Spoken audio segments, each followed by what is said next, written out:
Hello, everyone, and welcome to the Iron Canon Podcast, your home on the Star Wars Underworld Podcast Network for in-depth discussion on the lore, the High Republic, and the whole canon of the galaxy far, far away. My name is Matthew Neugebauer. I'm coming to you from Underworld North Studio here in Toronto, Ontario, Canada, the same country as many Jacintos from. As always, I'm joined from across the continent by your friend of mine, Mr. Joel Davis. Joel, how are you doing this week? I'm doing good. It's still hot where I am, so there's that. But yeah, it's gonna be a nice podcast. A bit of an Ion Cannon classic. There we go. Yeah, it's interesting. We're just the two of us this week. Yes, just couldn't make it. So we had lined up, couldn't make it. So here we are. Just hopefully we stay within 3 hours. No, I'm just kidding. we'll stick it to the 2-hour time limit. But this week, gotta say, simmer down, folks. Simmer down. I mean, if you want. Episode 6 of The Acolyte, Teach Corrupt. There's a broiler of emotions from Soul's anguish at the loss of his team to Vernestra's staunch defense of the institution to the stranger's shockingly steamy seduction of Osha. This incredibly tight episode moved the series to the brink of a stunning conclusion. And so this week we are diving right into that lagoon, keeping our clothes on, I promise. But it is EOC After Dark. We'll keep our clothes on, I promise. Anyway, you can follow us at Iron Canon Pod, EYEONCANONPOD. That's on Twitter, Instagram, and Threads. I think I did post an Instagram post recently for the first time in a while. So I know. I'll get to what I posted on Instagram and Threads in a bit. Also here on the Star Wars Underworld YouTube channel, we've got YouTube memberships, we've got super chats. So if you do chat us in the normal flow of conversation, if it fits in the conversation, we'll get to it when we can. If it doesn't quite fit, we'll get to it later. If you super chat us, doesn't matter if it fits or not. If you super chat us and say, I don't know, sky is purple, and you think, I don't know, something random, something completely, you think Captain Picard should have stayed on his planet, stayed in Iowa, then yeah, we'll post that on. There we go. Captain Picard. I mean, I'm sure we could debate that. Captain Kirk should have stayed in Iowa. Captain Picard should never have left his vineyard. Anyway, yeah, throw that to the top of the. We'll throw it to the top of the pile and show it, and probably talk about it because why not? There we go. I should start a Star Trek podcast at some point. Anyways, also, Star Wars Underworld. Please do follow, subscribe to the channel, follow all the socials there for the flagship. And the Discord server, the Star Wars Underworld Discord server. Just down below, the link in the description gives you access to our server. Come in, say hi. We do keep our clothes on. The water's fine though. Okay, that's the last time I'll make that joke, I promise. Until we actually talk about the moment in the episode. But just come in, chat, say hi, chat all about Star Wars, about Star Trek, about soccer, about whatever you want. About life. You can ask Joel what his favorite brand of chocolate bar is. You should do that. Go in there. That's a trick question. It's a trick question. Well, then he will answer that trick question. If you go into the Discord, you ask him that, you tag him at whatever JD 2021 or whatever it is, Joel Davis. What is your favorite chocolate bar? He will give you whatever the correct answer happens to be, whatever that is. So go ahead and do that. Also, I'm in there. Ben's in there. A bunch of folks are in there. So check that out. And any events happening in the Discord server. Not this week. No, not this week. I don't know what we're doing next week. We might just continue watching Young Jedi Adventures. Last week we played some Star Wars Hunters, so that was fun. We've been having fun playing that game. Mm-hmm. You guys are still on Young Jedi Adventures, all right? That makes sense. Sense. That's right. If we don't finish by August, we're still going to be on Young Jedi Adventures. The still dropping. It's good. There we go. Still lots of great conversations happening there. Especially thanks to you and thanks to Ben. And thanks. There's a few regulars in there who chime in, keep the thing going. It's a good way to be, a good place to be. Happy, fun, positive space where we talk about Star Wars among other things. Another place we talk about Star Wars is on the Tractor Beat. See what I did there? Every Wednesday, usually every Wednesday, 9 p.m. Eastern, 6 p.m. Pacific, right here on the Star Wars Underworld YouTube channel. Chris Abbott and I chat about the comics that came out that day, the Star Wars comics that came out that day, because Wednesdays are for comics and comics are for Wednesdays, whoever order I say that in. This coming Wednesday, there's one book coming out, but we're doing something different. I wanted to have a an Acolyte review episode with Chris. He's not available on Mondays, so Joel is hopping onto the tractor beam, and we're doing an Acolyte episode because we want it, because there's only one.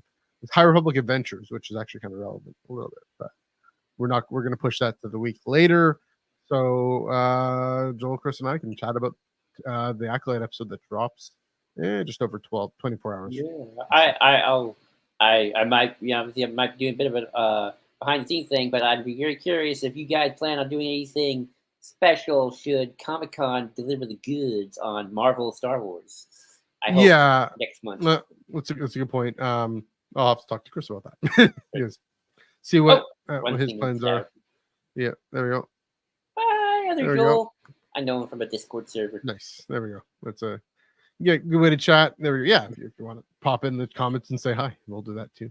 So yeah. We're definitely keeping our eye on what happens at San Diego. I'm still hoping that they do the big reveals at New York. It seems to be what they tend to do, and also because I'm actually going to New York Comic Con, unlike San Diego, as opposed to San Diego. So we'll see. But if there's something, I'm sure Chris will be like, "Oh my gosh," just message me. "Oh my gosh, we gotta do an episode. We gotta do something now." We'll figure it out. A Snoke ongoing by Charles Soule. You know what? That'd be my dream. It's not utterly outside the realm of possibility. It's a slim, very slim, and you weren't serious, I know, but it's a person can dream. It's not completely beyond the pale. I can dream. That guy Charles will do what he wants, write what he wants. He is writing another Star Wars, we know that, but that's probably going to be a few ways down the pipe. But anyway, this coming Wednesday, we're just talking about the Acolyte episode that comes out in 24 hours. And then the week later, we'll get back to talking about comics. And maybe if there's an insider short that I get, we'll see. Nice. But yeah, so that's the tractor beam. I don't quite get that one. There's even a Star Trek reference there. There we go. I don't know what that was about. Anyways. Since it's just the two of us, we're bringing back This Week in Star Wars just for one night only, because we'll still hopefully have time to fill. I'm gonna kick it off. I think that's how we decided. I got this in. I got this guy in. Lucky. I'm so jealous. I think what happened was, so I think it's generally supposed to come out tomorrow in Canada, but Indigo just decided let's give it to him on July 4th when UK folks get it. I know there is a Commonwealth kind of publishing network as well, a distribution network, publishing distribution, as well as a North American distribution network. So maybe Commonwealth gets with Australia and other places. Is it His Majesty's Publishing Initiative? Yes, there we go. High Republic is His Majesty's. No, just kidding. Actually, speaking of which, we're in Temptation of the Force. I'm in Temptation of the Force. I'm reading about a quarter in. We're gotten to Naboo, which is fun. There's probably some more things. Anyways, talking about Rise and Fall of the Galactic Empire, the Rise and Fall of the Galactic Empire. And the things I want to say, I only read the Clone Wars chapter and the chapter on the Senate. And it's really interesting. It gives insights. I mean, what it basically is kind of a summary of things we know, events that happen, but it groups them as, the conceit, the idea, as we mentioned, is it's as if Beaumont Kin is writing this in-universe history about the rise and fall of the Galactic Empire. Chris Kempshall, he is a history professor, Dr. Chris Kempshall, and he real world World War One, did his dissertation on World War One, so he knows what he's doing, and it's really interesting. Just has some little insights. A lot of things we kind of know in the Clone Wars. The gist of the Clone Wars is it was about getting Palpatine in his seat, and people didn't know that and all that. It just carries us through a bit of the Clone Wars. Some insights, some surprising insights. Just I hadn't thought of that. That's interesting. I hadn't thought of that. One of the things we'll say with the Clone Wars is, one of the things that it served to do was basically bloody up the galaxy and bring it to its knees and say, rip it apart with chaos, all this chaos of war, so that Palpatine can come in and say, I'm the savior to bring you peace and order. And yeah, I mean that's he says in Revenge of the Sith, and we shall have peace from the Clone Wars. Yeah, it's that. So to give them to make people just so tired of war, so tired of conflict that they just want this unified state that will just reach all the way, this hegemony that will reach all the way across the galaxy, expand farther than the Republic ever did, probably, and definitely not broach any sort of chaotic sedition opposition, because they were tired of it and they cheered it with thunderous applause. Liberty died. So that was an interesting insight with that one. Also, to say this whole book, it's really well written. It's an easy read in the good sense of it's an engaging read. Just the way Crimshaw just writes. It isn't so erudite academic it could have been, I think, history and politics of Star Wars, the literal textbook. That can be sometimes, and I'm fine with that. But this one is much easier to read. I also did read the Senate chapter. And you read about Palpatine's biography. That's nice. oh yeah, there's actual. So the first chapter is Emperor Palpatine. It's just his little thing. And then the third, so the second chapter is Clone Wars. Third chapter is on the Imperial Senate. Mm-hmm. And again, things we know about. But you say, for example, Orn Free-Taa. Say, okay, well, the Senator is coming to realization they can't do any good because Palpatine just won't let them do any good for their people. So they might as well get rich or die trying. As Orn Free-Taa's example. Another example that brings up, but is interesting to think about, is that Senator Chuchi, and we saw in season 2 of The Bad Batch, how they thought they could do some good, and with Chuchi thinking she could do some good for the clones, and it ends up, of course, with the destruction of Sepulka City, the framing of Vice Admiral Rampart framing is a good word to say, and of course the end of the clone program is Palpatine's like, yeah, these clones. No, I couldn't agree more. Let's abolish the program. So everything Chuchi is trying to do backfires because Palpatine has everything politically outmaneuvered because of his experience in the Senate, but also constitutionally, legally outmaneuvered. Anything he wants to do, he can do. And also just the lack of scruples, the lack of democratic norms that had completely gone away at this point. They were on their way out, and that's the point of the prequels. They were on their way out already, but in the Senate, just the lack of democratic norms. An interesting thing there, though, the overall insight is that senators ended up having to play this game, just make this calculation, this dual calculation. Either way, Palpatine was going to win, get what he wanted. Might as well try and do as much good, or might as well try and make yourself rich, and just having to have that split. I was reading this, I'm like, okay, that's fascinating to think about. If this was the real world, kind of is. It's so frustrating. So, what's the word? Just I'm trying to think of the word. Just rock in a hard place. Yeah, rock in a hard place. I mean, it's probably how a lot of real world legislators feel about a lot of things these days. And thankfully, in France, we see it changing. In UK, that was kind of changing a little bit. Not really. Getting to the real, but yeah, very interesting way of going about this book. Some insights there. So yeah, I'm excited to continue reading. I'm gonna go back. I've gone back to Temptation of the Force, but glad to have my hands on the rise and fall of the Galactic Empire. And yeah, just things also brings up just the storylines, the plot lines, gathers everything together, it aggregates everything, but also gives some things to think about that I hadn't thought. I don't know, Joel, you were able to read the Clone Wars chapter because that was a preview. Yes. Anything kind of stand out to you in that one? Anything of what I was saying about the Clone Wars or the Senate? I mean, I don't feel like this book is giving me any revelations and stuff I didn't already know, but it is nice to kind of have certain things confirmed in a way that I feel like the story narrative doesn't always have time for. Mm-hmm. Like, I've talked Yeah. about this before, like how I hope we get like the Jedi history.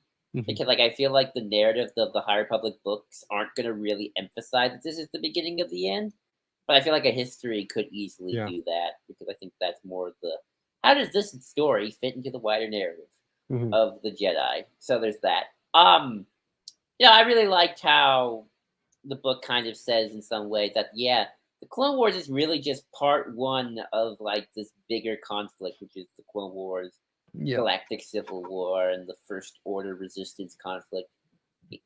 Uh, Yeah. but in terms of just sort of how it's placed in the history, so that's nice. Um, like you said, it doesn't really it world builds in more of a take everything we kind of know and kind of really like Mm-hmm. I don't know if regurgitates the right word, but kind of like Packages it. packages Yeah. it in like a very academic. Okay, here's all the Clone Wars episode that you saw, and maybe some books and Mm-hmm. comics along the way. We package it like, okay, here's how it fits into this grander narrative. Yeah. But I get the sense you as well. Like you didn't have like my views of Star Wars have changed forever. No. More in terms of like, okay, this really just consolidates or consolidates or like reinforces my already pre-established beliefs in a lot of ways. Again, I think the reason I'm bringing it up is there were a few moments of I hadn't thought of it that way, or I hadn't thought of that. So yeah, but yeah, I mean it's doing its job, especially for folks who maybe don't think in terms of think it's all pew pew where we're just stand up and get the green or whatever. This is giving a deeper look. So I think it will be really helpful for some folks. So yeah. Well, if you like the academic stuff, yeah. I think we have to remember what this is an academic history book. What we've been watching is mostly pop narrative. Yeah. It's like I'll get to in my week. And also, I mean, it is all world building, and it is a very nerdy book in that way, which is good. I like it. It's interesting. Think about the world building. It isn't like there isn't any kind of character story in this, unlike I'm guessing Kristen Baver's Skywalker Family at War. No, that was more of a history thing too. Yeah, which was a very strong inspiration for this book. So, right. But yeah, I mean, it's not like a novel or a TV show where this those is are the story, primarily character first. Right. This is the story of this character. This is the arc, and this is like blah blah blah. Like rising action. Yeah. No, I agree 100%. I actually have had a chance to talk to people who have read the book. They got really good. They had to live in the UK, or they got to keep copies.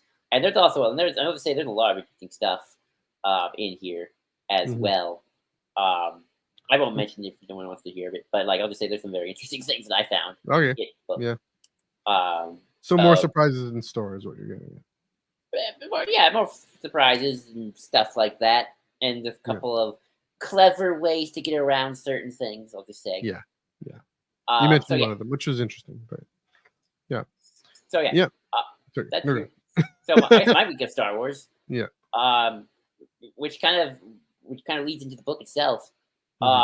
Is one of the things I'm really excited about this book is that I think this book is sort of a testament to like what I engage with of Star Wars more, because I've realized something about myself is that I love Star Wars, but like I was pretty blunt, and then you kind of just explain my bluntness.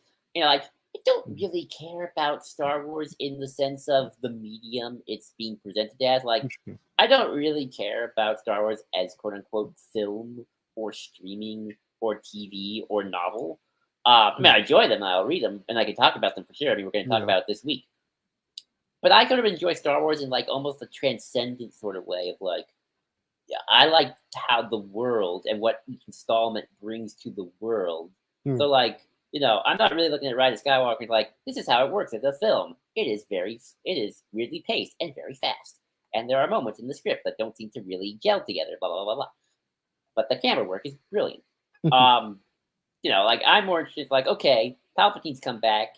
Now that retroactively changes 1 through 9. That adds X to the world. This now adds to the wider mythology.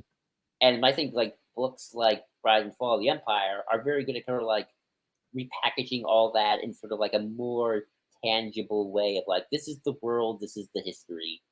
this is how it all kind of fits. And yeah, that's just sort of my epiphany about myself that I realized. I Yeah. mean, I can talk about Star Wars as film, and we're going to talk about Star Wars as a 30-minute episode of TV Yeah. in a couple of minutes. But, I feel like that's always never been my true focus when it comes to my fandom. I mean, we call ourselves Eye on Canon. We don't call ourselves Eye on this episode of film. Yeah. But, yeah, that's just sort of my epiphany. Sort of like just Joel's psychological epiphany week of Star Wars. That's interesting. I wonder if, and I'm going to push slightly that in the sense that, are you still saying, okay, your experience of a film versus your experience of a show versus your experience of a novel or an audiobook, those are different because they're different media. Because they do act on it. They do act on us in different ways, right? A visual acts on us differently than even between an audiobook and the paperback, hardcover novel and paperback novel. They kind of act on us in slightly different ways. No, I don't think so. Because it really doesn't. I mean, I just think in just ways that you're not necessarily conscious of. Is what I'm saying. What I think maybe to clarify what you're saying is the thing you're most conscious of and the thing you emphasize more is the overall story. Yeah, kind of like Star Wars in the big picture. I mean, I can kind of see that. I mean, you definitely like this kind of book. You like Skywalker Family at War. Yeah, I love visual dictionary. Visual dictionary. I do think we feel different things when we watch something. Maybe, but at the same time, I'm like, I'm not you, so I don't know. Maybe, but I still feel like I'm still looking at things from a bigger picture. Not that I can't talk about the smaller picture, of course. I mean, we're doing it again. We're about to in a minute. We're about to. So it's just one of those things. It's like like that's sort of I've always been the bigger picture Star Wars person. I mean, it's kind of if anything. I mean, this is also. I mean, I'm just being very McLuhan here. This podcast has been a lot about the big picture, a lot about how things fit together, the ideas and the meaning of things. It's kind of why we don't do beat by beat reviews in the same way, right? Right. Even Tractor Beam, at least what I do. I mean, I don't necessarily do a beat by beat review of this. This happened, and this happened, and this happens. Here's the thing that stuck out to me. Maybe the act of talking about it and podcasting about it might affect it. Sorry, good. No, or add this one more thing too, or like how those ideas can change with new installments. Yeah. So like I got into a bit of I don't want to say a fight. A bit of a heated debate with someone about the prequels, and it, like, my kind of hot take about the prequels might be, okay, in the context of 1999 to 2005. 2005. Yeah, maybe the prequels weren't about the fall of the Jedi, more just about Anakin and that George's intent was the Jedi were not to blame. But I think that what the prequels meant in those years has changed with the new installments of Star Wars that we've gotten over the years. And I think and I think in general, each installment of Star Wars, be it A New Hope, 77, or today, what it means could change depending on new installments of the franchise. So that's, again, that bigger picture thing. I mean, well, that's a great point. This is a whole episode we should be doing. Oh yeah, we'll definitely do that. I mean, that's the thing I say about the prequels is it changed the meaning of the original trilogy, right? It said it isn't, at least the primary thing that the original trilogy does. Yeah, it's about the rebellion against the Empire. It's about Luke becoming a Jedi. It's about the return of Anakin Skywalker to bring balance to the Force. Right. At least where you focus on it, and so that's probably why people dislike the prequels so much is because the meaning has changed. It's no longer a 3-film series, the 6-film series, and then it became a 9-film series plus 2 others. I will say, that we've had stories that so distant characters who never met Anakin, never met Padme, never met Obi-Wan. Because they're born 200 years before them, or because they thought Anakin's son, but thought he was space Hitler. looking back and saying, or Rey never met Anakin, right? They're looking back, all they know is the big picture. And so that's the story that they receive, and that's the story that's the place Rey finds herself in, is how does this relate to that big picture that came before? And she does find her place. She takes the name.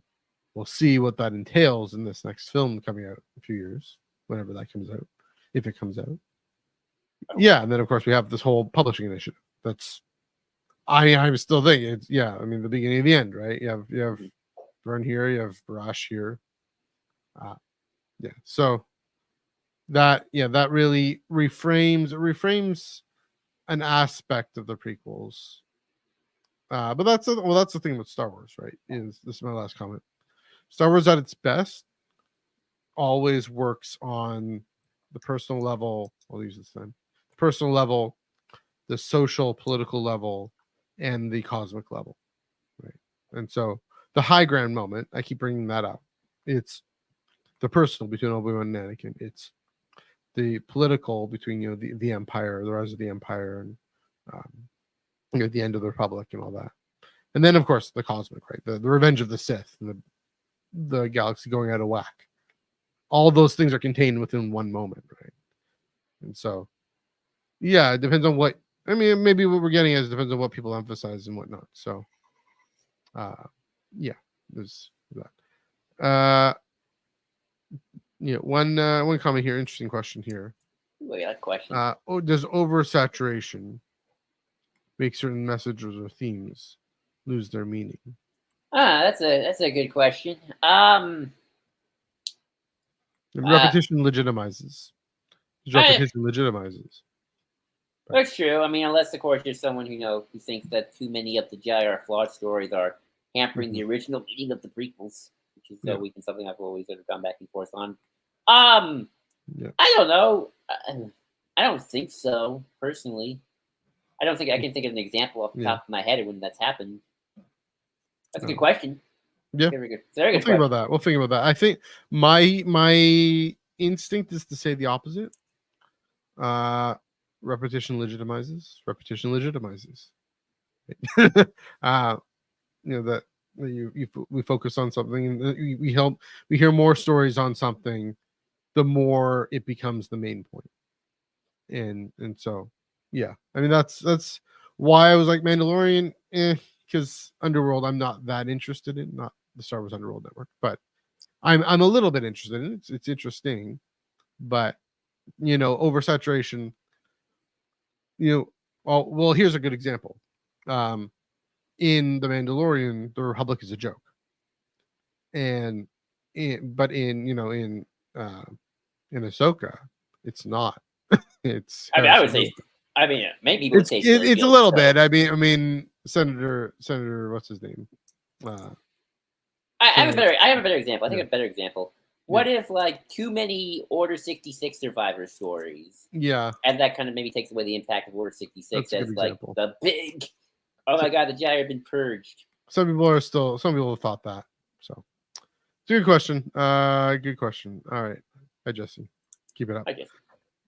Alrighty. All right. Simmer down, folks. Simmer down. Like I've said this already, but simmer down. I know. See After Dark. Joel, take it away. All right, The Acolyte. Well, Matthew, what is your relationship to? Well, I think we've already done. We know. If you haven't, I like the High Republic. Okay, there we go. I'm 3/4 of a book away from getting caught up. I am on chapter 14 of that book, and I have been very lazy reading it. Yeah. Or listening to it on Audible. What chapter am I on? I don't even know. Anyway, over 100 pages. Anyway. I don't think I am. I'm on chapter 14. Acolyte, episode 6. Oh boy. Wait, 6, right? Yeah, 6. It's in the ticker down there. I know. I just always forget.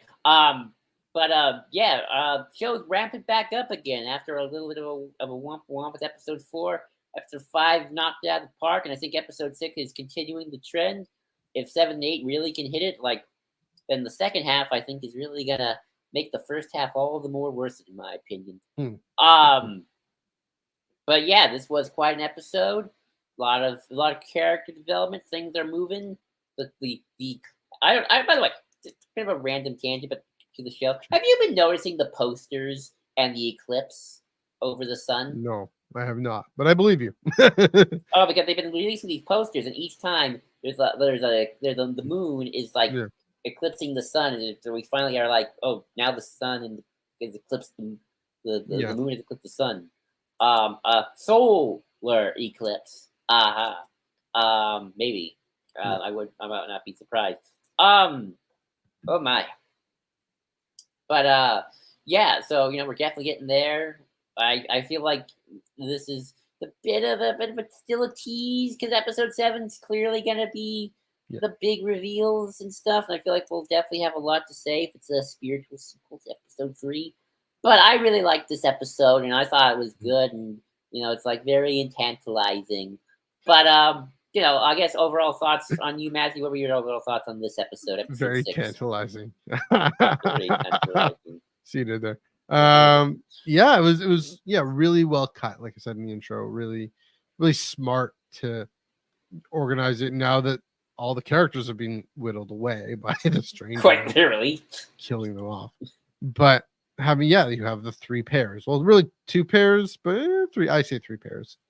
Of course, Osha and the Stranger, May and Soul, and then of course Vernestra and Mog, Donna. I don't know if he's her Padawan or he's just a Padawan. I don't know. Maybe, he's her aide for sure. Yeah, so that really served it well, and having it very clear. Some things, you can have 3 things going on, like episode 4, and it still be kind of confusing and what's happening, where are they, why is this happening? This one, you just no question in your mind why everything is happening, why everything is there, what's going on. It really shows the viewer very clearly what's happening in the eclipse, as you're getting at, between May and Osha. And just really gripping, exciting, well cut.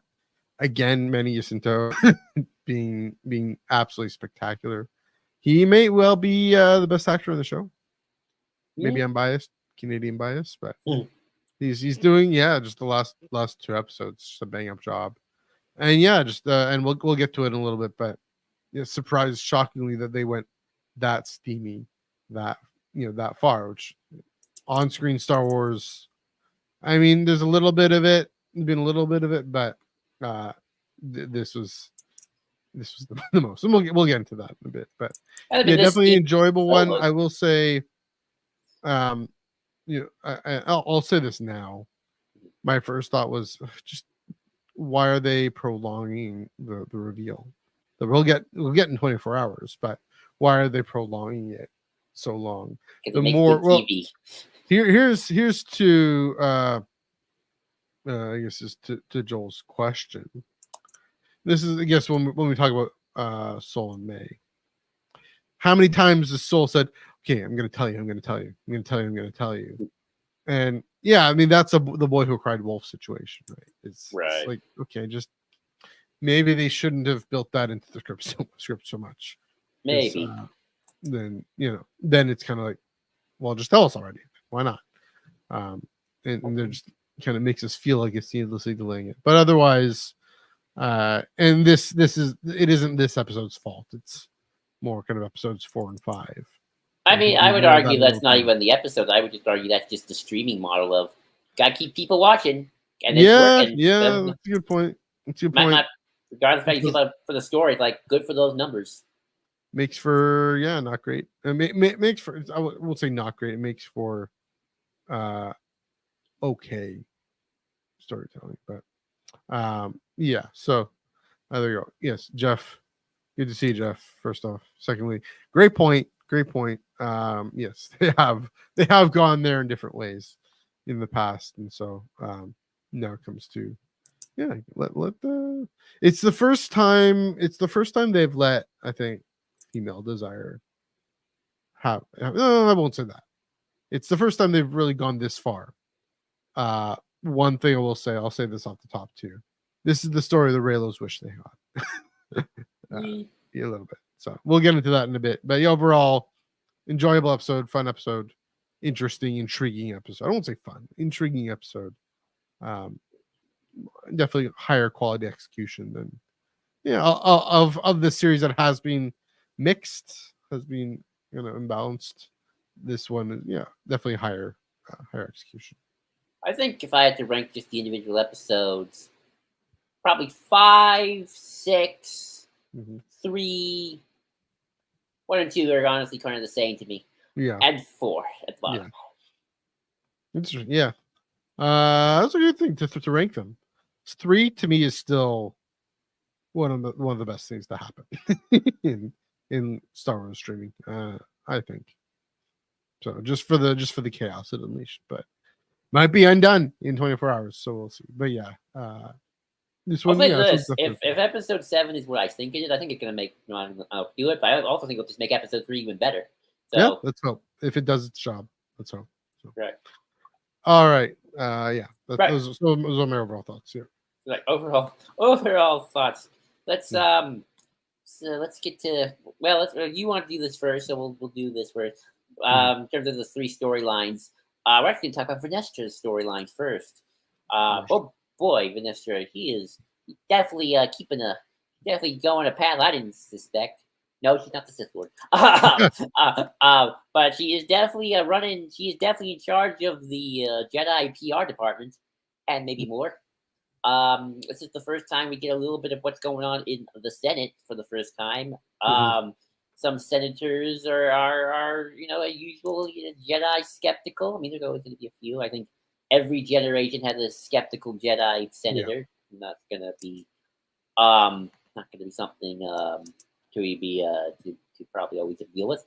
But Vernestra's she knows she got to keep something under wraps because a bunch of Jedi have just died on her watch, and oh boy, that's gonna be a scandal. So there's that. Vernestra's investigating. By the way, nice shout out to Vernestra's history with hyperspace travel. Yes, that was a good one. That was a very good little nod there. I almost forgot for a second. I was like, oh, did she get nauseous? I'm like, oh no, wait, that's right. She has visions. She has visions. Force visions. Whether or not we'll see those force visions, I probably don't have time. But or maybe we will. I don't know. But that was just a nice little nod to the novel. So that was good. And Vernestra's always talking about something's tipping the balance. About to tip the balance. Yeah. And technically, she's not wrong because if we are to believe the Sith are getting close, or they're getting closer. They're kind of waiting around, just kind of doing their thing. But every year, it's like a little closer before they can finally start a real big push towards the good old galactic domination and Order 66 in the next few hundred years. So there's that. Yeah. And apparently, fun fact, Vern's ship's called the Kantaros. Yes. Kantaros. Yes. So yeah. So I guess I'll toss this one to you, Matthew. What have you thought about Vern's story this week? And honestly, what have you thought about Vern overall as the only right now High Republic character who's actually in the show? Yeah. First off, to say, well, those moments, this was the most. Oh yeah, Leslie's read the books and she's connecting everything, very clearly and very meaningfully. The Kantaros, of course, Imri Kantaros, Vern's former Padawan, who, at least as far as we've read Defy the Storm. He's out in the occlusion zone. This is, of course, 100 years before this. He's in the occlusion zone. He's helping get folks out of the occlusion zone. He's helping lead an uprising against the Nile, and she basically knights him on the spot. It was a fun moment. She's probably not really allowed to do that, but whatever. it's the occlusion zone. What can you do? Clearly, so that's a nice reference. She has this tie to her former Padawan here. It's another kind of. But is it her only Padawan? Her only Padawan, yeah. There's the theory is if the stranger, has some connection to Vern somehow. Interestingly, so I reviewed the dialogue, the Holo Skype thing, the Google Meet. She hops on a call with Senator Chewant, I said what you want. You This want? is actually what his name is. Yeah, and he's advising Vern that that there's gonna be an external review of the order, and I guess the mid-rim senators are all gonna vote for this. Probably not. Clearly, obviously, they don't know what's happened on Kofar, what's going on with this Sith Lord or anything. So it's Chewant thinks the Jedi have nothing to fear. He literally says nothing to fear and nothing to hide. I just didn't even connect the dots that Vern knows that they actually do have something to hide. So thanks for pointing that out. Making that connection. So yeah, and just this rising distrust. Like you said, every era there's a senator or there's a minority opinion that the Jedi, they have too much influence in the galaxy. And in phase 1 in the Rising Storm, you have Senator Tia too, who he's all, yeah, I love the Jedi. Of course I believe in the Jedi. And of course I believe in the Force. I'm a senator of the Republic, of the High Republic era. It's just that local security forces need to be able to have gain the experience of protecting their own homes, and that they have a better sense of their own locations, and so give them more responsibility. Are the Jedi taking that responsibility away, or is it being too centralized in one order that is, centralized on Coruscant but spread out throughout the galaxy? By the time of the High Republic, or by the time of the Acolyte here at the end of the High Republic, they probably aren't as spread out, which is probably even more so how the Jedi effective anymore. 100 years after triumphantly getting rid of the Nile, kicking them to roost. So there's always at least an external review, probably just to say, let's just have this put more pressure on the Jedi, have more accountability on the Jedi. And this is another one of those things where you take out what you bring in, like viewers in the real world. We take what we get in. I think maybe we're supposed to say, oh, why is Vern being so concerned about these things? Why is she so worried about what the Senate thinks? And and you know what? I get that. I work in communications. I work in communications for this institution. I mean, not directly. I work for a Catholic TV channel that does want to present a good face on the institution, because we believe that's what we're supposed to be doing, and it's what's helping people and inspiring them.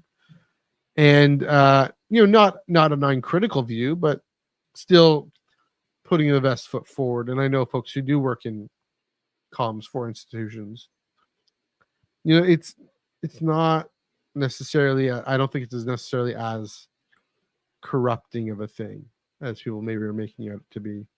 I think Vern is toying with the line. She's toying with with the temptation. You can get very tempted to be drawn into what does this look like? What are we? What are the optics? And to let that actually determine the course of action over and above what is the actual moral response. What does the Force need of us? What does the galaxy? What do the people of the galaxy need of us?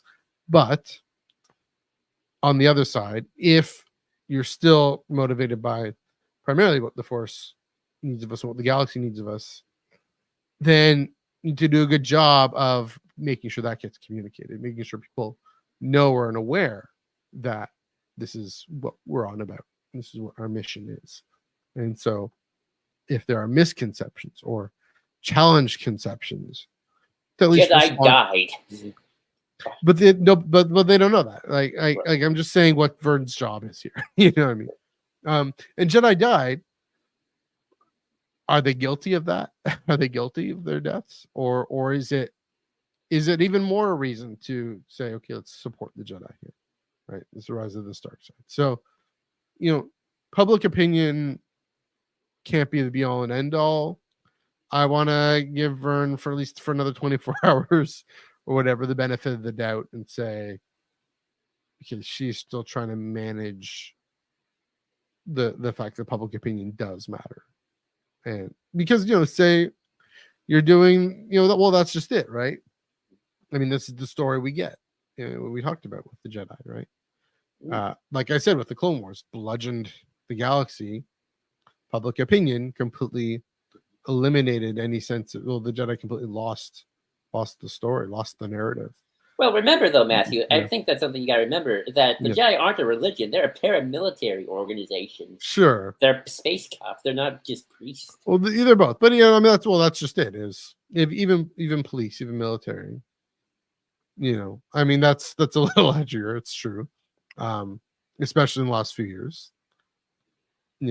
But I can at least understand Vern wanting to emphasize the positive aspects, wanting to ensure that the Jedi are free and able to do those positive aspects.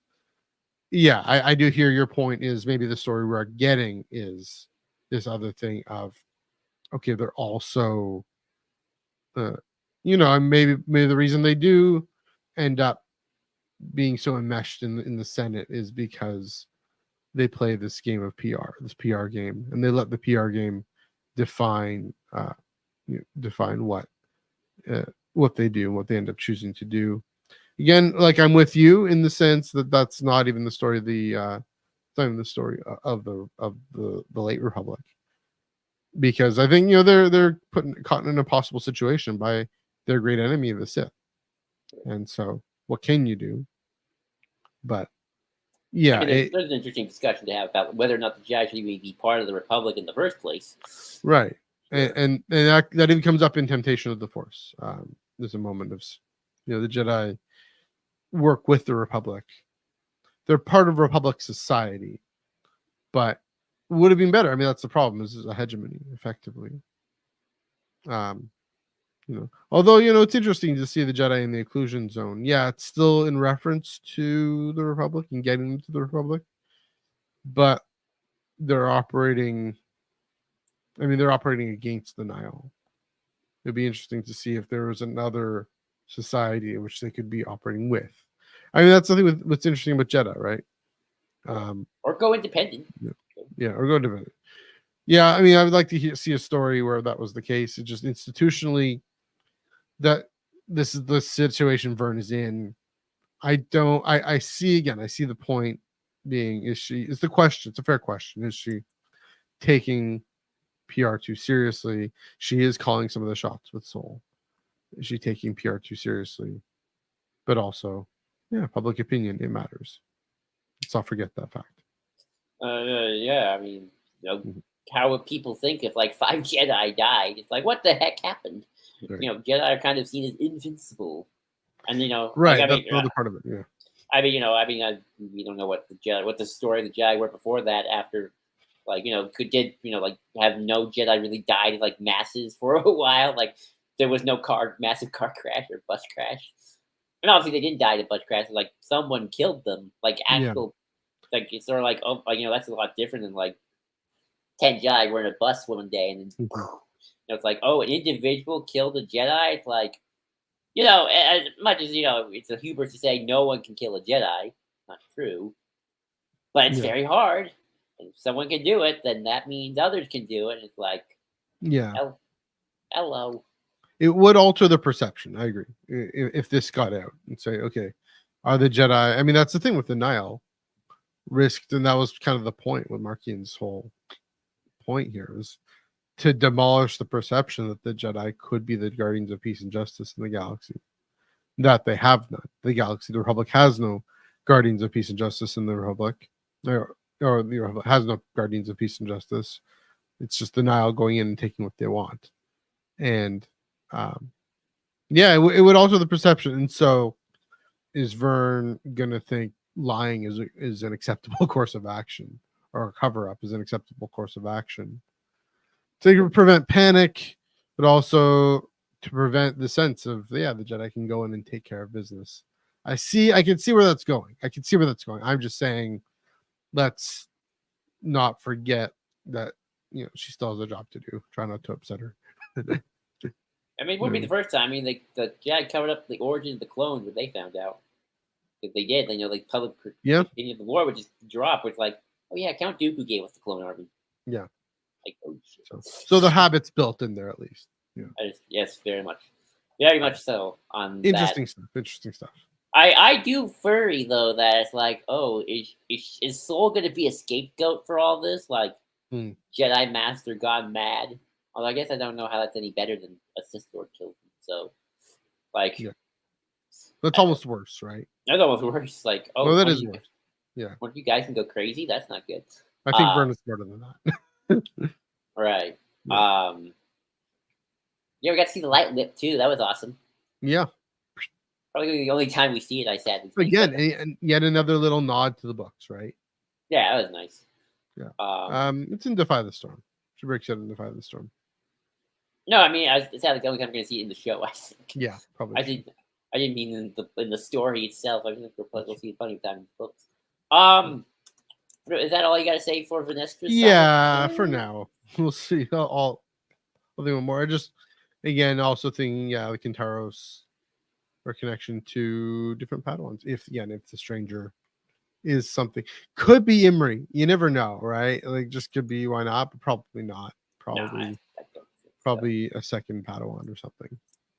But speaking of the stranger, let's get to Osha and the stranger on Planet Unknown. It's not Octo. Leslie Headland came out and said it's not Octo. No. Which was nice. So thank God you don't have to deal with that speculation all week. Where was I? So this happened. Very, very echoes of Raylo's situation here, if not even like more intense. Yeah. I'll say this. I think this confirms to me that Chimere is a Sith, and not just some pretender or wannabe. Not that I'm saying non-Sith don't do this, but I feel like Sith are very good at the seduction manipulation thing. Yeah. I feel like that's something. Like, I think it's not. I think the Sith really are. It's not just get your lightsaber and start killing everybody. It's all about the mental intellect as well. Manipulation, the poison, kind of seeing it through. And I do think that Chimere is very good at like really getting to Osha's head and really just tugging at those heartstrings and messing with her mind as much as she can. Yeah. I was listening to another podcast the other day, and they brought up something funny in comparison to Last Jedi. Apart from the fact that yes, Rey and Kylo are very different characters, and we should always remember that. Yes. Homages, parallels, whatever you want to call them. Create an influential muse is not necessarily like Leslie Headland going, I'm just gonna make a copy of this. No, I don't literally mean it's a Raylo thing. But But they funny enough were comparing the two, and someone mentioned that in some ways I feel like Kylo was accidentally trying to seduce Rey the dark side, where I feel like Kylo wanted just more of a partner. Regardless, I think Chimere, the stranger, I'm gonna switch back. Really is trying to get Osha on the dark side, as his pupil, acolyte, whatever. He keeps changing the name. He never says apprentice though, so I think that's also some terminology. If you want to look deep into terminology, maybe he never says apprentice. He says my acolyte or my pupil, which might mean he still sees himself as the apprentice because it could be someone higher up in the food chain, who is the master. Still not Vern. Or Soul. No, this won't probably not. I found that very interesting as well during the whole thing. Maybe also this is me reading too much into it, and I know other people might be too. He says like I was a Jedi a long time ago, and like how long? Very long. Like he could just mean like, look, I'm in my late 30s, Osha, you're in your 20s, so it was like a decade ago, and you weren't even part of the Order when I left. Like I left like a few years before you showed up. There's some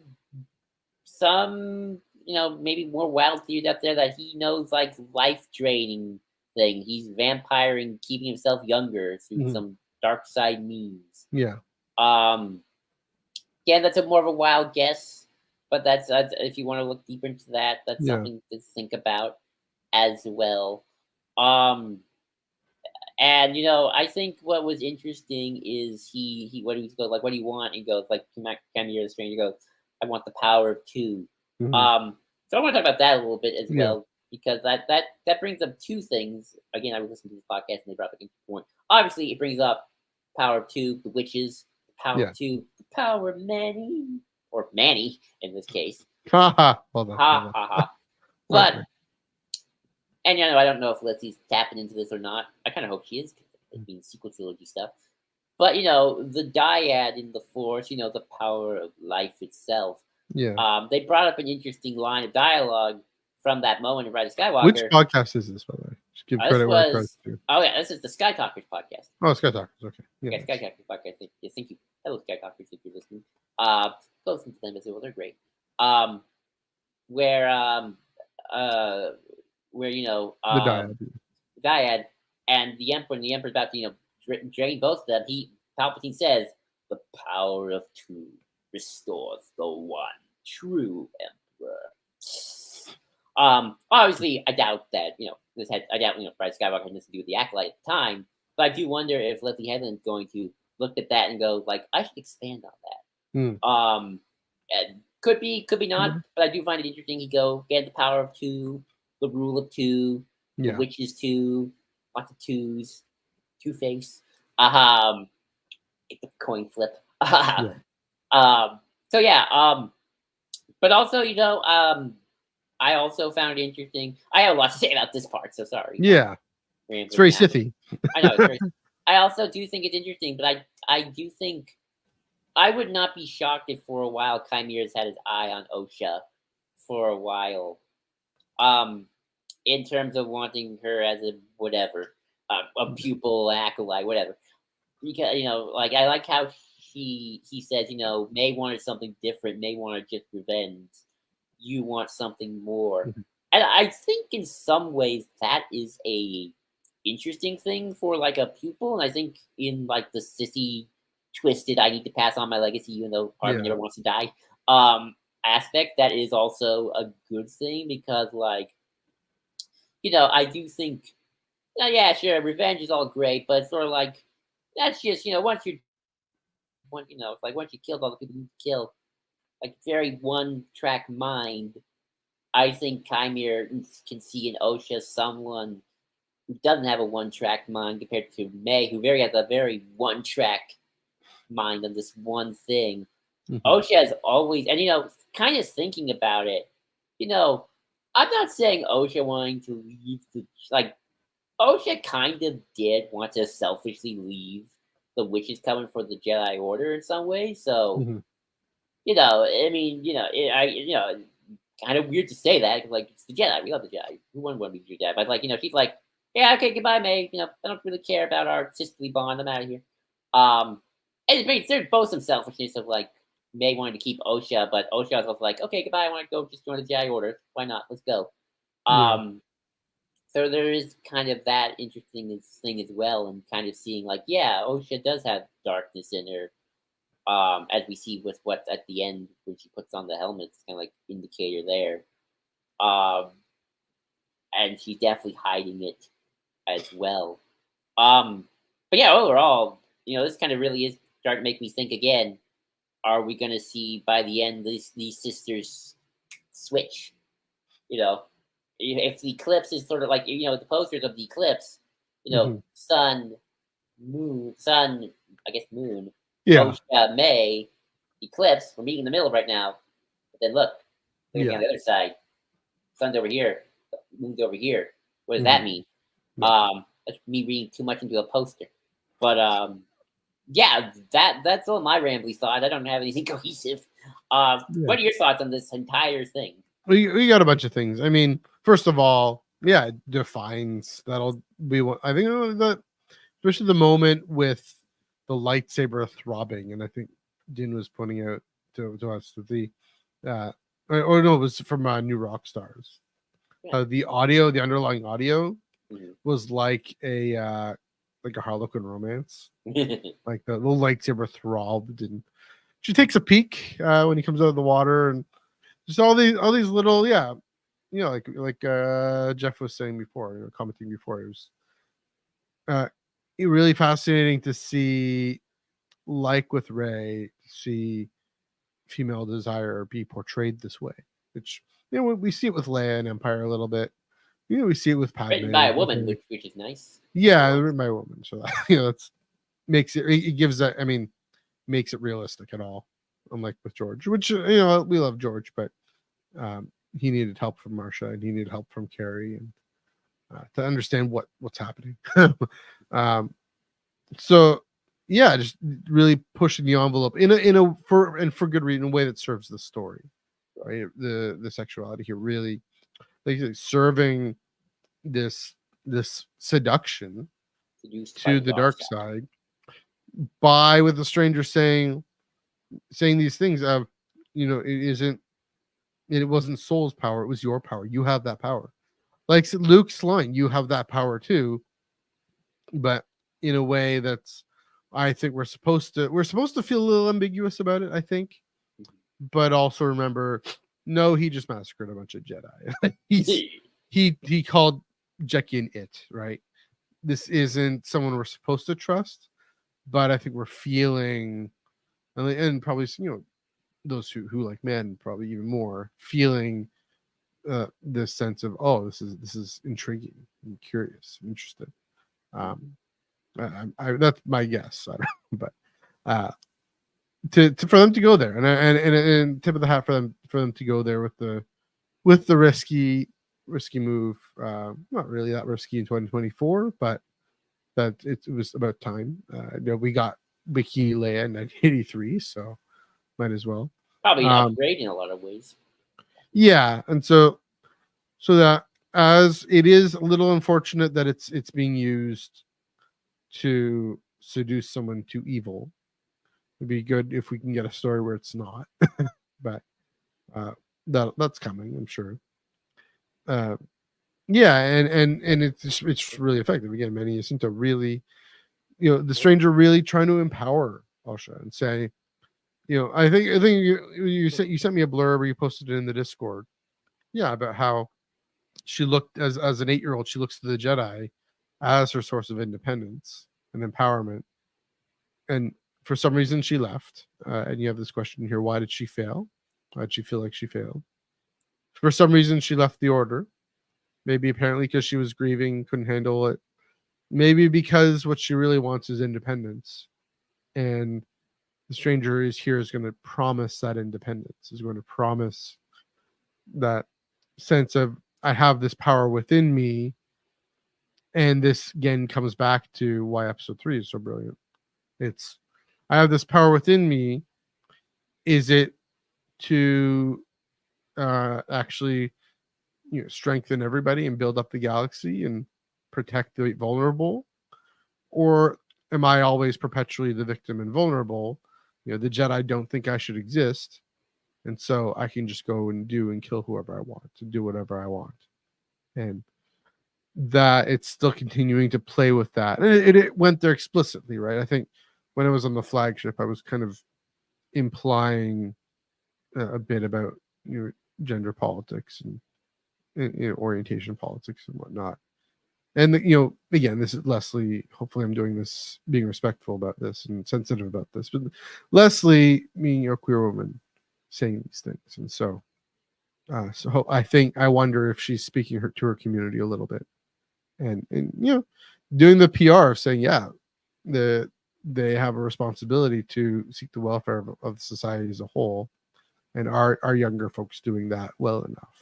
Or are they being taken in by the Instagram algorithm? That I keep thinking about the Instagram algorithm. I'm kind of obsessed with that. So here we see the Instagram algorithm in the flesh, literally. Saying, yeah, you have this power, put that mask on and trust the mask, trust yourself. Don't trust the mask, don't trust me. Trust yourself, not being aware that the mask, that's the thing about media and the medium. It has an effect on us.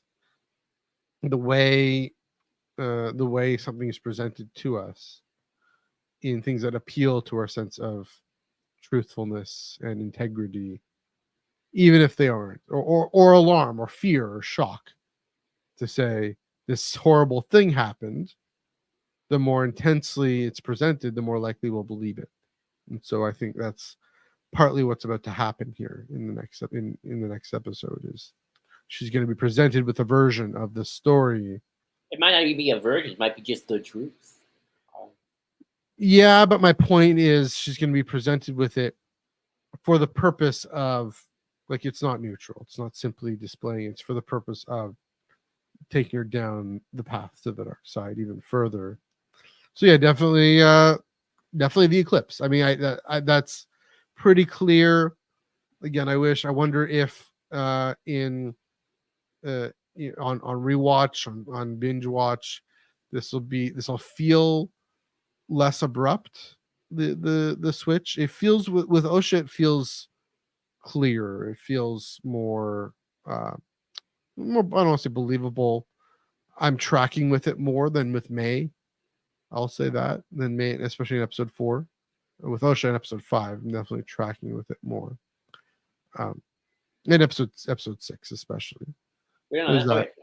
I will say, and so lastly, you bring up this thing about the stranger and how old he might be and the power of 2. Remember, first of all, Palpatine and Anakin in the Opera House. Many abilities. Sark said is a pathway to many abilities some might consider to be unnatural. Of course, he repeats that in Rise of Skywalker. Very nice. One of the more prequelist moments in Rise of Skywalker, I will say. Probably the most. And and so to see if he has, I don't think it's that far fetched. If he's a character, if he is Imri, it's possible. If he is somebody who is a human who is keeping himself unnaturally young through Sith arts, I don't think that's beyond the pale. Many abilities some might consider to be unnatural. Palpatine is saying this to Anakin, who has always, well, I don't know how much he's wondered it, but we never know who his father is. There is no father. I actually believe that about Anakin. I don't know what to believe about Osha and May, but the story they're told is this power of 2, that their identity, their destiny from birth has been this, maybe some sort of weird Sithy thing that's from their origins, right? Kind of all the fuss that we sometimes wonder with Anakin. And of course, Charles did all the fuss of that comic book in issue 25, which isn't what he's saying. He's just saying that Palpatine and Obi-Wan were father figures to him. But even the Opera House, Palpatine's trying to plant the seed. I think. Thankfully, George had enough self-control to not go full on. Yeah. Thankfully, that wasn't the actual story. I think it's a better story that there's no father. I don't know. Maybe that's just me being real world, but I believe some real world religious belief I have, some obscure thing about virgin birth and all that. But what I'm wondering is, what if Osha and May, that is something to that? What if there is something about their birth that involves Sith arts, dark arts? Maybe not so even dark arts. I mean, we know those witches. There aren't dark side witches, but here's the thing: is I keep remembering again from episode 3, there's a reason they're illegal, and I don't know, and whether or not you buy that reason as a good reason or not, or if it's the Jedi being fearful of things that are different. A century, or like maybe, I don't know, whatever, 100 years or so after they've encountered Jeddah, and how on Jeddah they aren't so fearful. You can't be so fearful of things that are different.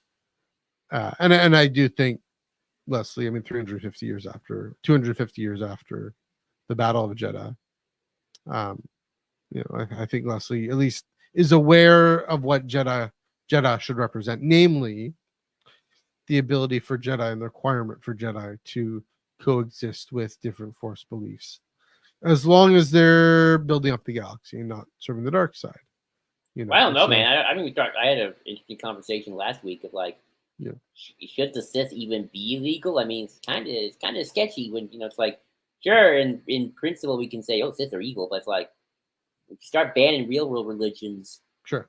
it's a slippery slope, man. There is a bad history of that, right? I mean, Right. that's the thing, I mean, that's right. Religious freedom. I mean, that's the idea of that Christians should support religious freedom. That's only about 50, 60 years old. I mean, that's longer. It is longer for sure. It's about 100, 200. It does come from. It is a bit of a Christian idea and different types of Christians, but yeah, there are lots of history about banning other religions. And, I mean, it doesn't have to be Christianity. Other examples. Yeah, that's true. I think it's more if they're genuine. If a group is genuinely a threat, like a terrorist organization should be illegal, right? But even if they have maybe a religious basis to them, so yeah. Sorry. Yeah. So it's a good question. Where was I going with this? I was going with maybe.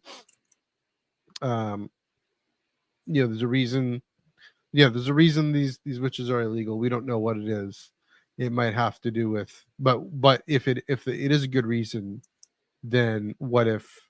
This is me spitballing here. What if May and Osha's birth is some sort of contravention of that? Is them willfully going against it? Again, do you trust? Is it Mother Anastasia and her benevolence, or Mother Coral and her belligerence? We'll find out soon, probably. We'll find out. But I'm wondering if there is some sort of dark arts cloning. So to your point, what if the stranger was eyeing Osha from birth, not just from 8 years old or whatever? What if May was simply a way of getting to Osha? All these things, or just a like a backup plan, a contingency. Because here's the thing: is I do remember from episode 4, he doesn't kill Osha. He stares at her. She's terrified. He pushes her out of the way, and clearly he wants her alive still in that moment. And I've always wondered why. Since I saw that, I wonder, and maybe this is the point. Maybe because he knew she might want more. Maybe he knew like May was always about. That's just it. May was always about order. She was always about. I would say order, just revenge.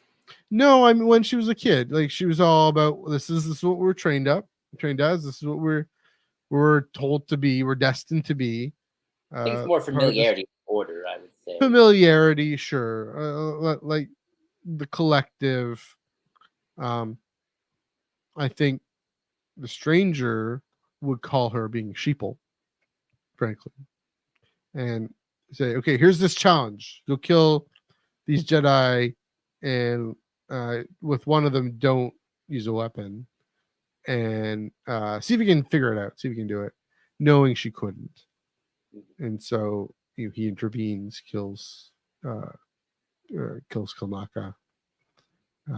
Soul's still alive, but May. We'll get to May and Soul in a bit. Yeah, I just I wonder if seeing how Osha was always about herself more, right? About darting on, at least maybe in a good way, saying, "Yeah, I want to join the Jedi. I want to explore the galaxy. I want to experience life."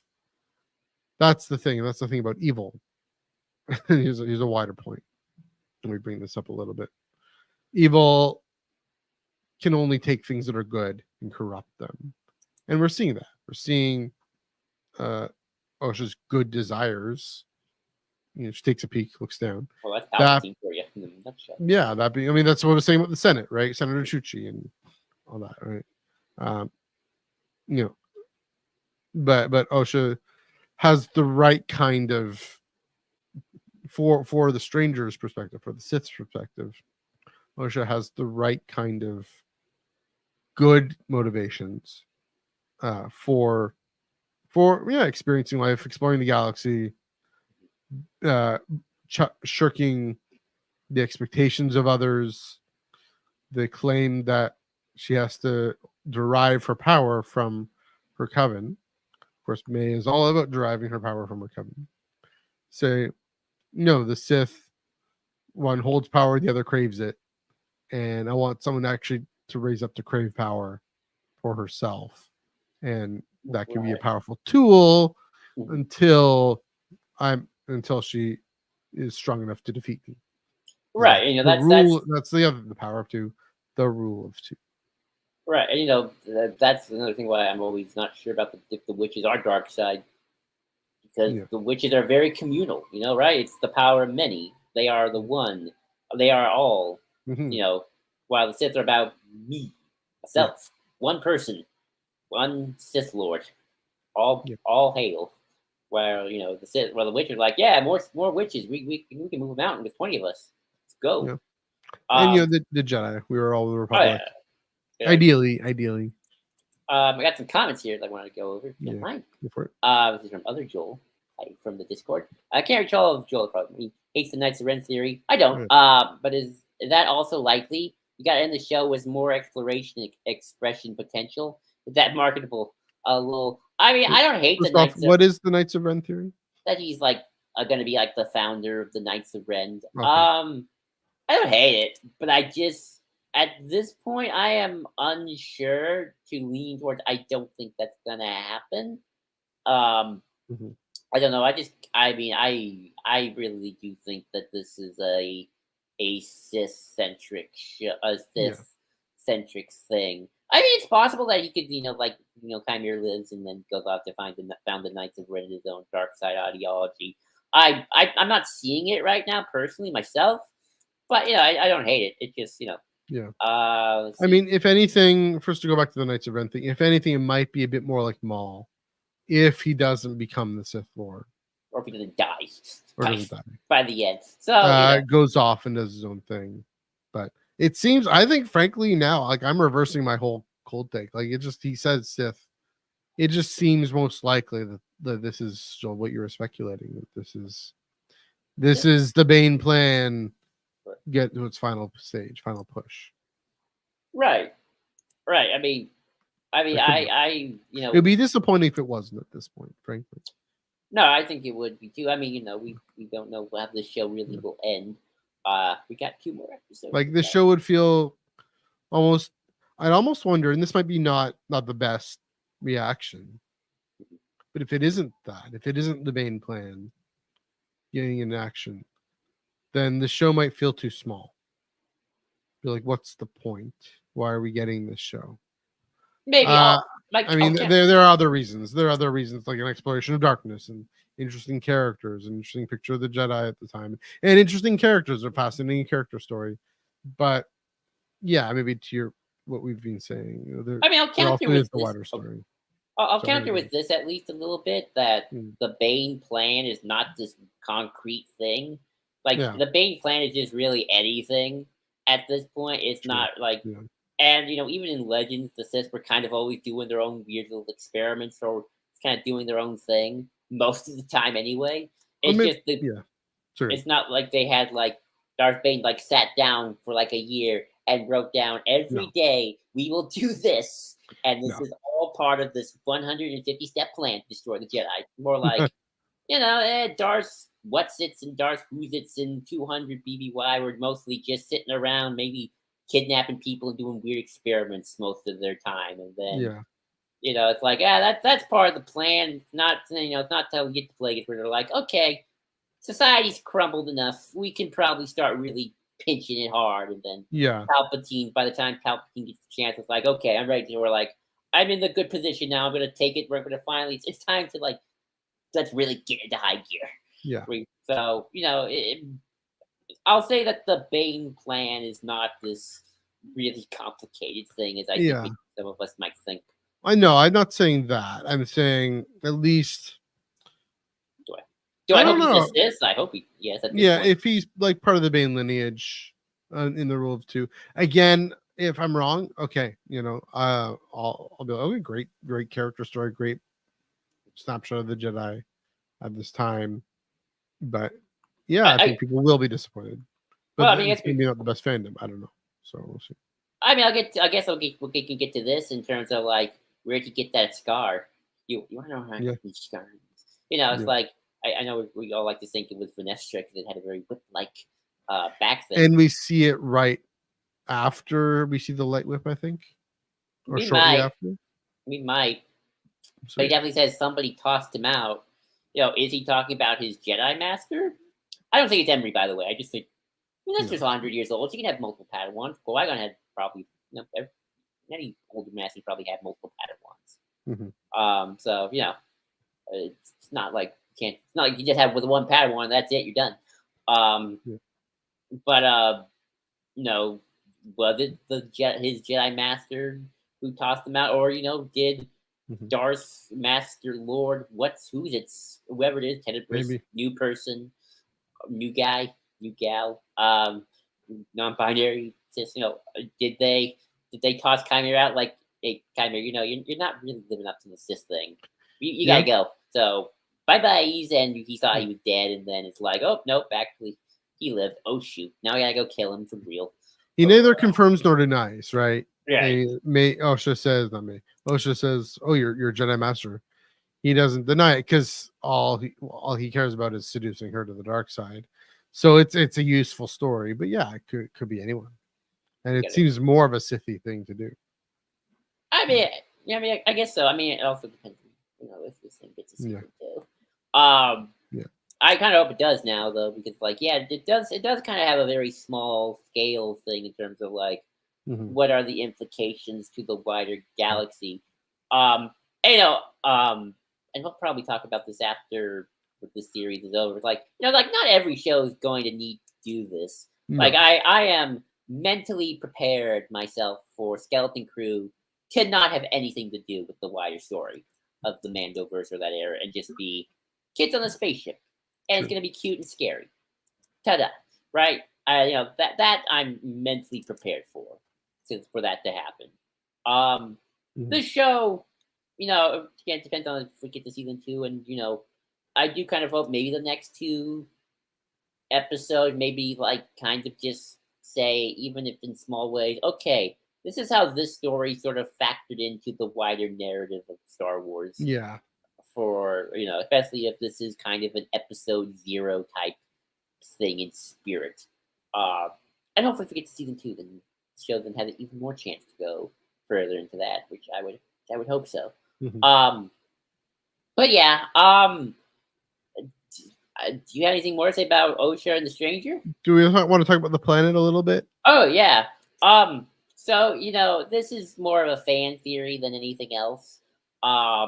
It's not something that honestly gonna change my perspective as much, but I kind of, he did put unknown planet for a reason. Maybe this world is the world of Baldemnik, which is a world that was one of Plagueis and Tenebrous' haunts, and had a lot of cortosis, which was mentioned in this episode. They name drop cortosis. I honestly can see it because oh yeah, that's right. I had actually a bigger point with all this, so that's right. Headland is she's a big nerd. She is a big Star Wars nerd, and just a nerd in general. She loves Elder Rings. So if you're an Elder Rings fan, she's one of you. So there's that. And yeah, I could totally see it. And it got me thinking, and this could probably be a whole other discussion. Yeah. But I do think that people like Headland who are bigger into Star Wars, not because of just the 6 films, but because they like the books and them and the comics and the lore and the intricacies and the Wikipedia articles. As we sort of get younger and younger directors and showrunners involved, I do think that mentality is going to start being more the norm than it is the exception. Of here are Star Wars nerds making Star Wars. But it's not just here. They were Star Wars nerds because they saw Star Wars in 1977. No, they grew up with those books. They read those Wikipedia articles. They had their Essential Guide to Warfares in their bookshelves. So they know more Star Wars from the wider view the just Yeah. 6 films and maybe a TV show. So, yeah, I can definitely see it maybe being Baldemnik. I mean, if it's not, that's fine. It's one of those things where like, it doesn't matter at this point. But it's just something that kind of like I can totally see happening because Mm-hmm. Lizzie Headland's a big nerd like that, and I think she would definitely do that sort of thing. It does raise the question why they bothered to say unknown planet. Unknown to who is another question. Jedi, Why yes. do that? Why not just say Baldemnik? I mean, we got Tantus, right? That was probably the first, one of the first big Legends locations that we got, and here we get another one. Like we were just talking about how connected this show feels to what Lucina was doing in Plagueis novel. Definitely a spiritual. That definitely was an influence for sure. Leslie said that as much. Why not just say Baldemnik? Why not? So yeah, because of the cortosis and everything. And just as a nice nod. Yeah, it's true. We got just that mentality. Yeah, like just because first of all, Jon Favreau. Get to your point here. Jon Favreau being like, yeah, I want to make a Boba Fett show because I saw Empire Strikes Back and it was fun. I want to make a Boba Fett show. JJ being all, yeah, I saw this New Hope movie. I want to make a Star Wars. And obviously, for both of those, it's more sophisticated. I'm just being silly. Well, Favreau and JJ are around the same age. So they both saw New Hope when they were kids. Yeah, my point being, for them too, it's clear. For them, it's because they love the original trilogy. Then you get Dave, who is all his experience, and then Deborah Chow, who was all these prequels. I grew up with those, and I really care about the story that was told in them. I'm gonna write a show that, yes, connects to A New Hope, but very much reflects on what the story of Revenge of the Sith. And I mean, just like John Jackson Miller does in his novel called Kenobi. Yeah, here we have the showrunners in Bad Batch, is Jennifer Corbett. Saying, yeah, Tantus, why not? Throw it in. Let's actually make it a major location. Similar, kind of weird, like it was in the Thrawn novels. Of course, Thrawn himself is the first big reference. Right. But he's so beloved and so well known. Tantus, a little more obscure. Why not just say Baldemnik? Tantus was in that novel, so yeah, that's what I'm saying. Is that's the first location drop in that sense. I mean, there are others. I'm guessing Wobani. I think Wobani might be as well. Korriban, Warbond. Yeah, all those. The mud planet that Han is on in the beginning of Solo. Minban. Yeah, Minban. Yeah. So yeah, and so yeah, why not just say Baldemnik? I don't know. That was a weird one, but no, Din has a little answer here. Unknown planet. Now, like in Plagueis, it's been a while since I read it. Do people know about Baldemnik, or is it kind of hidden? That's why Tenebrous and Plagueis go there. I probably more of a hidden planet from the wider galaxy outside of about a planet full of cortosis. They're gonna secure that place. True. Lock it down, like, they do not want that. Yeah. Yeah. So no one wants that. I were a Jedi, I'd be freaking out. Right. So there's that. Interesting connection. I mean, to Mokivij from the Canon Throne alliances. I mean, the Cortosis factory. That's true. But yeah, it's probably Baldemnik. But I mean, I don't know. Maybe by the end of the series, they'll like change the title to Baldemnik, or I don't know, something like that. I don't know. That's just a weird little thing, but yeah. Shall we get down to May and Soul? Yes, go for it. So May and Soul are probably the weakest of the stories, but at the same time, it has like some of the best parts. Yeah. Like, my gosh, the beginning with Master Soul just like slamming his what's the actor's name? I always forget his name. Lee Jung-jae. Lee Jung-jae. My God, that man can act. Yeah. I fear he's gonna die Soul to the end, but like I don't want to do. He's so good. He's like one of my favorite characters. Like, dang, that was kind of amazing. Yeah.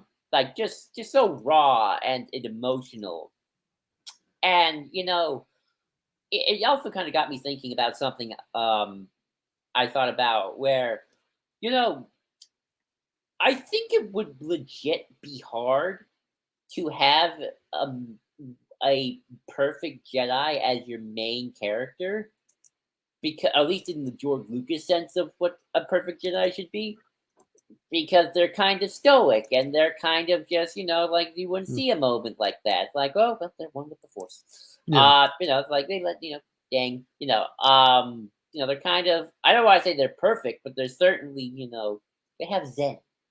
Um, and Soul is such an interesting Jedi Master, I think, because at first you think he's the perfect Jedi Master, got Zen, teaching kids, but then as we sort of peel the layers, like, oh no, there's a lot going on with this guy's emotionally right now, and it's like he's jaded, not jaded, that's not the right word, but he's definitely shaken. Haunted. He's haunted. He's shaken.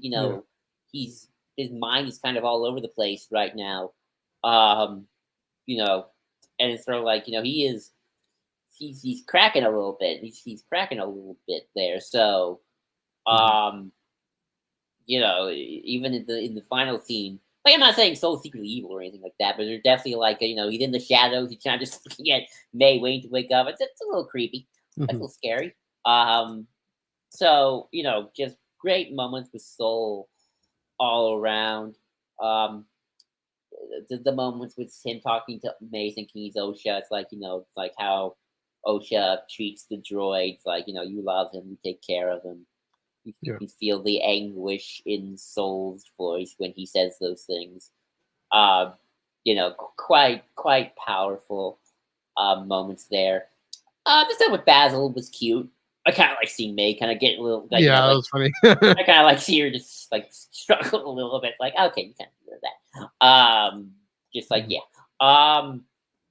May's a little confusing still because I'm not quite sure what she's just doing. I mean, maybe that's the point. She doesn't know at this point. She's kind of all over the place, and maybe that is kind of the point. I mean, here's the thing about villains and people or antagonists. Sometimes they're not logical. There's I think we're so used to Palpatine. Like, I have a grand plan, and I'm going to do this. Like, May's not that. She is emotion, this, that. I don't know what I want. Like this, that, killed, not killed. I don't know.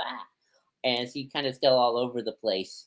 And then, of course, at the end, she has to kind of restrain her because time to talk, May. Yeah. Let's finally Can she be trusted, right? Let's finally do this. Let's talk, and we have to wait 24 hours because that's what makes good television. You need cliffhangers. Remember, it works, right? Numbers. People want to, why would I come into the next episode? I got all my answers. And I got 2 more to go. So there's that.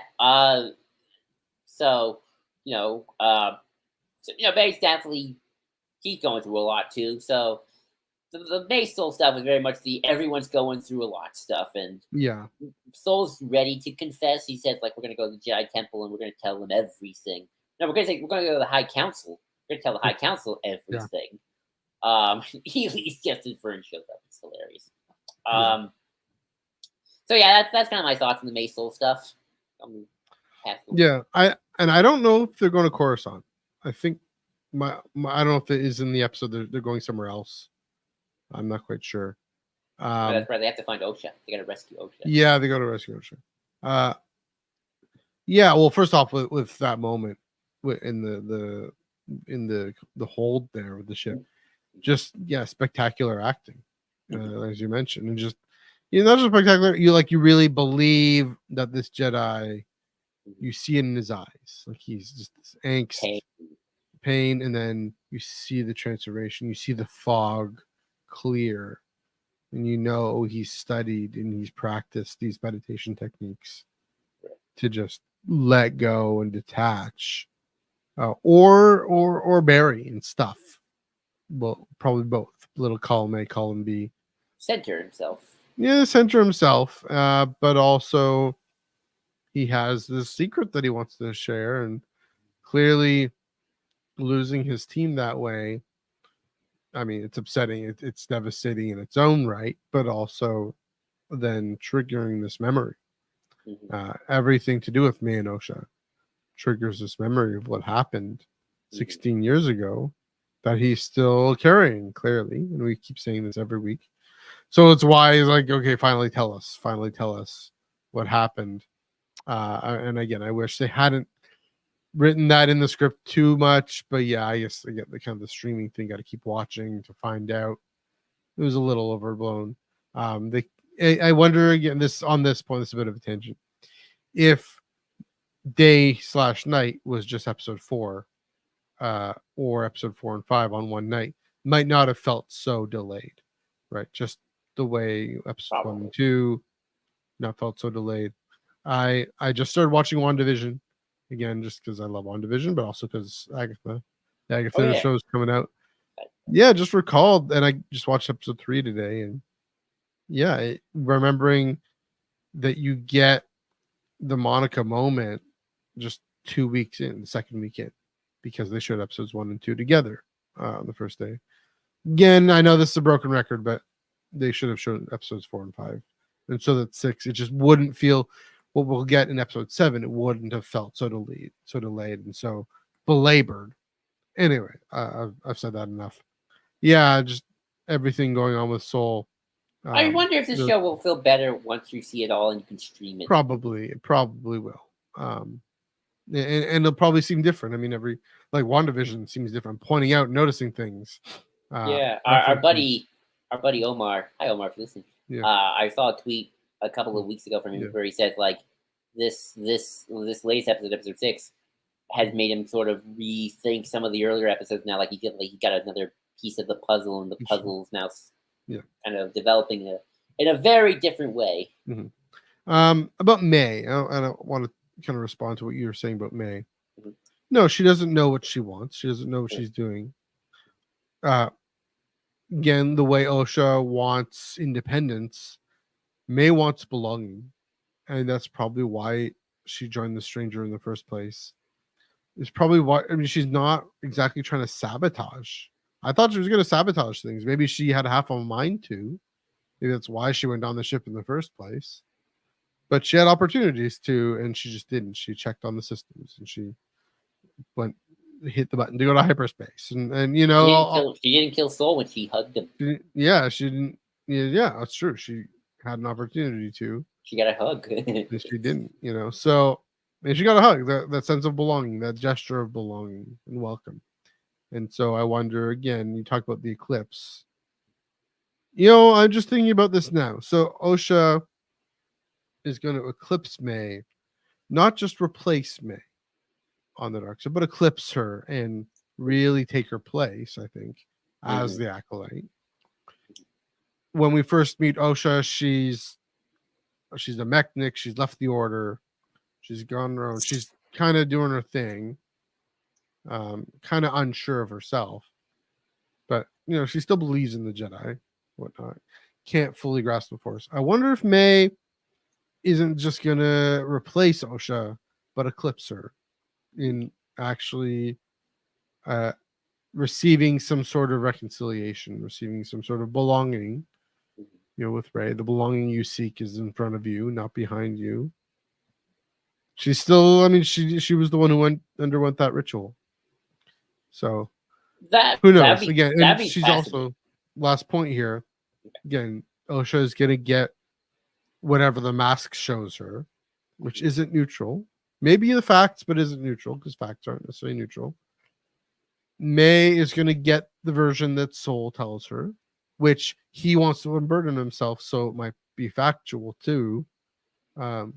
And honest about the Jedi complicity. So they're both going to talk about the Jedi complicity, but it's to a different audience for different purposes. It's going to be the ultimate with episode 3. It's either audience, are you either Osha or are you May? Are you wanting to blame the Jedi and seek your own independence and your own power? Or you May, are you wanting to blame the Sith or whatnot, or wanting to at least have the Jedi be accountable, but because you're looking for belonging, this we're kind of speculating on episode. Although I'll say this, I don't actually. One more thought, though. Hold on, let me finish. If you're looking for belonging, then you'll actually say, okay, yeah, this is a terrible thing that happened. Probably and mostly, Kymer is probably mostly responsible, or the Sith are mostly responsible for it. But the fact that Soul is actually seeing accountability, here's the thing with PR, right? It's a good look. and by that I mean more genuinely. It shows some more integrity. He's Soul finally coming to a place of integrity, and that's the thing I've wanted with Soul this whole time. May hopefully is going to respond to that in a way. Just last thing I bring up again. I was when we were on the flagship talking about the clothing changes. May starts off in these dark clothes, and she takes the Jedi civilian robe that Osha was wearing, the white robe. Is it a robe? I thought it was like a spacesuit. Yeah, whatever. It's a coat, whatever, an away mission coat thing. That also Basil's wearing too, by the way.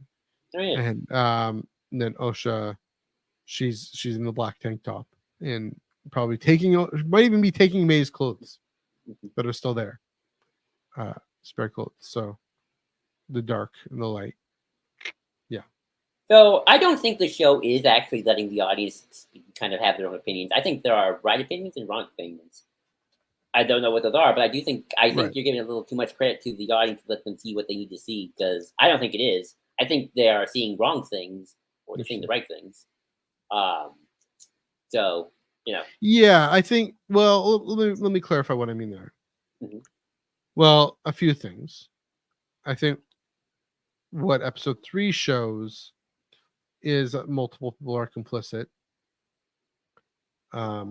That I think there is a neutral way of looking at what is presented there, and that Mother Anastasia, we're supposed to trust her, but not Mother Coral. Soul, Master Soul, maybe we're supposed to trust him, but not blanking on her name because she died in the first episode. Oh shit, I forgot her name too. Yeah, shoot. Master Indara. Indara. There we go. And Vern is kind of stepping in to fill in for Indara a little bit. I do think. Well, I do think there's still a bit of confirmation bias at play in what you see in those episodes. In episode 3, right? You could be right. With episode 7, we're supposed to remember that this is a dark side mask. We're supposed to remember that this is a Jedi. Yeah, from a Sith Lord. We're supposed to remember that this is a Jedi Master trying to do right by the galaxy after really screwing up something. Osha turning to the dark side is not a good thing. No, it happened. But I think people might feel. Well, I think people will like with Plagueis, the Plagueis novel. The brilliance of that is, the moment that Palpatine feels this ascendancy when he finally kills Plagueis, and everything up to that. Whenever they succeed, it's not necessarily a good thing for the galaxy, but we feel satisfied this character we're following ends up succeeding. I actually wrote an article on this, like iteration of a blog way back when. Was also watching House of Cards, and also Game of Battlestar Galactica. So cheering for the bad guy, suspending our moral disbelief, right?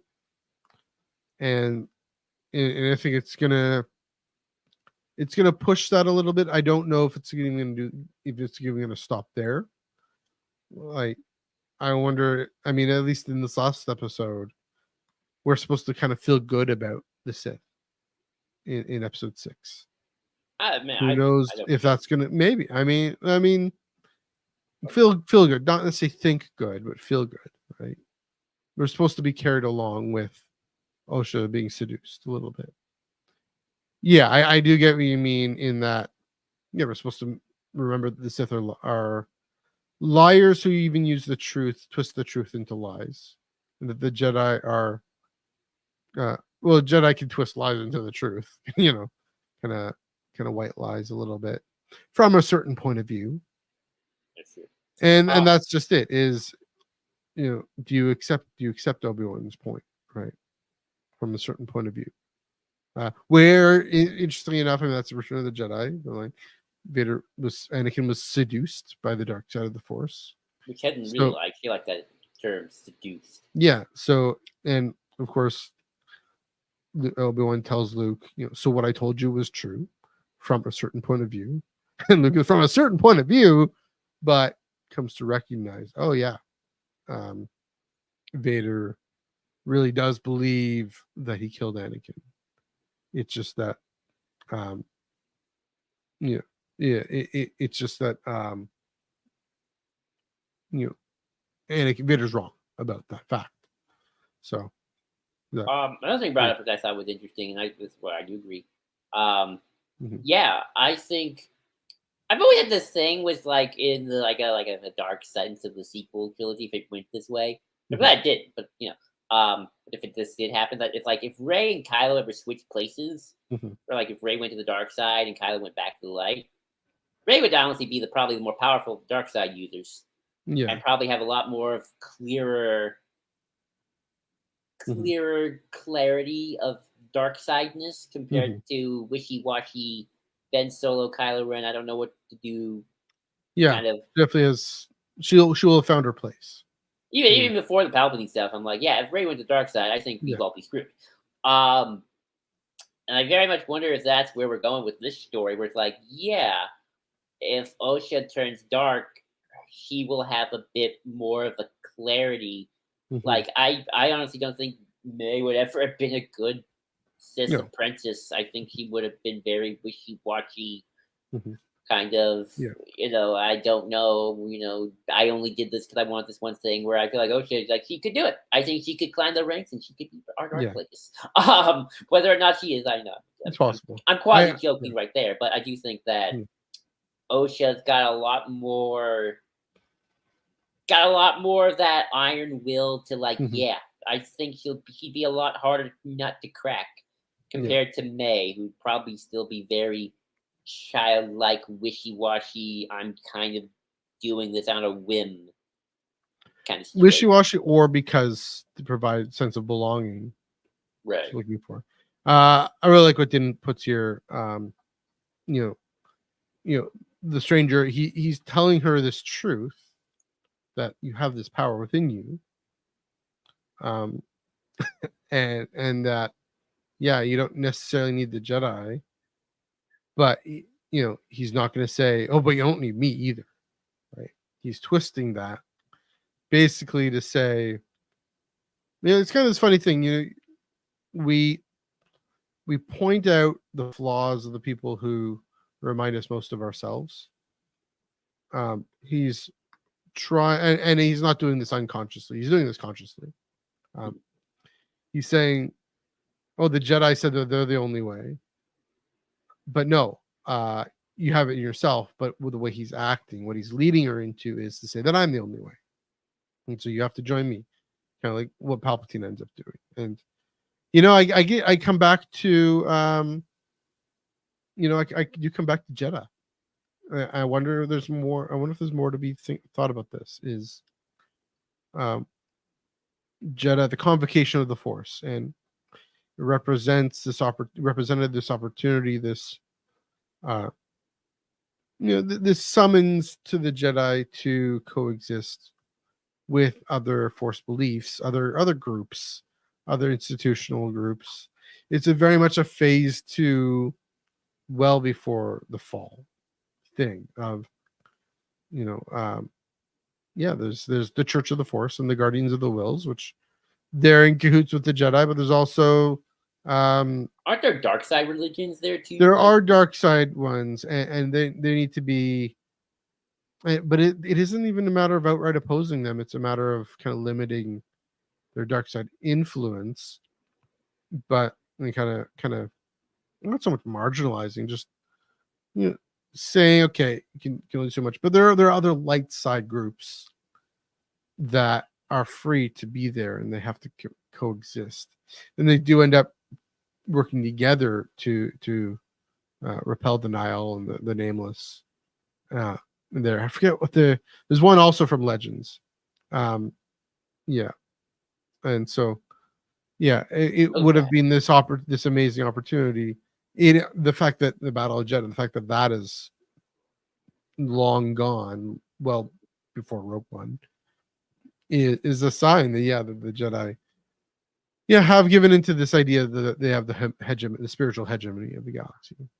And so that's the thing that Vern is trying to protect a lot. And yeah, it's To go back to season 2, I Mhm. guess speculation and whether or not we get a season 2, which I hope we do. Yeah. I do wonder if Headland is following what I call the Filoni formula, which is a formula that I notice a lot with a lot of Filoni produced stuff Mhm. and The Mandalorian, where first season's really small scale.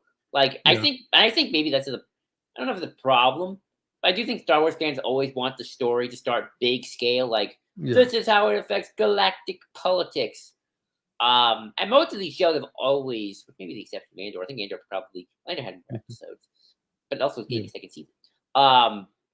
Very smaller scale Yeah. kind of. It's going to focus on the characters Look, and on the two sisters. It's Rebels. It's Ahsoka. It's Mando. Yeah, Mando. Yeah. And then if this does get a second season, I do wonder then if this gets into more of the bigger like, okay, we started our little personal story with these sisters. Now the sisters have switched, or one of them's dead. I don't know. And now Amanda Stenberg Osha is now, she ditched Chimera, Darth Lord Plagueis Tenebrous Master Dude, or dudette, or non-binary person. He's like, hey, you can be my apprentice. You're better than this guy. Better than all of them. You got it. You got the thing. You got this thing. And then she joins up with them, and then he's like, okay, so this is what the Sith have been doing for the last 1,000 years. We got some senators in our pockets. We also got we're also starting our bank portfolio. We got the stock market. We're starting the stock market. Just go to Megiddo, Yeah, exactly. Again, I mean, I'm kind of pinging a lot of this on how this season ends, and if it gets a second season, and what those last 2 episodes will do in terms of making this. I don't know if it needs to feel like it needs to have like a bigger impact, but I guess in some ways, yeah, maybe it should. I don't know. Yeah. It's just one of those. I need to see the whole thing before I can decide. Yeah, I think if anything, they might confirm it. They might just say, I hope so. Yeah, this is like at the end of the end of episode 8. Might be clear this is where it sits in the larger picture. Yeah. Using the word Sith in episode 5, there's some who might call me Sith. That's why we're going there, right? That's why we're thinking about this. If anything, if they don't deny that this is connected to something larger, it'll still feel. If they deny it, and again, maybe we're bad fans. How do you deny it? I guess how do you? Yeah, like if they just say, "Well, this has nothing to do with whatever the Bane lineage or whatever is happening." Again, maybe this is bad fandom. I don't know. That we all like if we have a need for it to connect to the larger story. I mean, I think in principle, yes, but I think in terms of individual projects, maybe no. Yeah. Well, I'll give you an example. Again, Skeleton Crew. Do we want Skeleton Crew to connect? I mean, sure. But but quite frankly, just based on the marketing of what little we have alone, I don't think you and I, Master, are going, Skeleton Crew is going to connect to the bigger picture of the Mandoverse. And this is how. Little tangents connection. Maybe, but I'm not going in needing it at all. Yeah, right now. But we're going into this show. Right. We were going into this show thinking it would. And are we gonna? Yeah, I mean, well, that's the thing is I don't know. I mean, I can see the argument to say, is it the Tony Gilroy or is it the Del Toro argument? I don't know. That it doesn't have to connect to anything. It should Andor's connected probably more than any of these in a big way. So Andor we know specifically, thing. So that's again within here, self-contained. Right. Is it bad that we feel this? I mean, we feel whatever. Or is it unfair to expect that this show isn't so self-contained? I don't know. I mean, I'm asking myself this question. I'd argue because I just know that I'm gonna be kind of disappointed if it isn't connected somehow. Because we have Jedi. We have Jedi who failed. We have Jedi who are on hopping on a call with the senator, getting an update based on this snapshot of where the order sits with the Senate. We have we have the mention of the Sith. We have all these things, so maybe it's built in. I would argue that if you're doing a all one size fits all thing, then I think it's unfair. Like, I think to say every Star Wars project needs to have a wider can't be self-contained is unfair. But you and I are going to go into Dawn of the Jedi like it's the Dawn of the Jedi movie.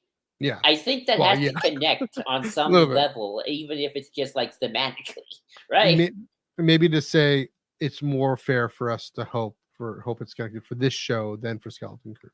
Yeah, exactly. Like or even like Ahsoka, right? I mean, Ahsoka was even marketed as like, Thrawn's coming back. That's a big deal. Yeah. And Thrawn's coming back and Anakin's apprentice. Exactly.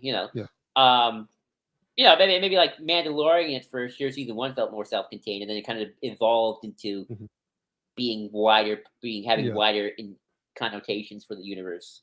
So no, I think it would. I don't think it's unfair for this show in particular, especially now with when you say Sith, like that has you don't toss that word around lightly. Sure. Right? I mean, is Chimera Bane Sith or not? I mean, I hope we find out, but. Yeah, I don't think it is unfair with this show, at least in terms of like, does May go off with the Sith Master? Like you and I are going to do Osha. Is Osha going to go off with the Sith Master and ditch Chimera? Then the Sith Master's like, you and I are going to do big things. Yeah, I mean that's the Solo, right? So Solo's weird because but that's a whole other discussion. Well, I mean, like. To see that Kira is connected to everything.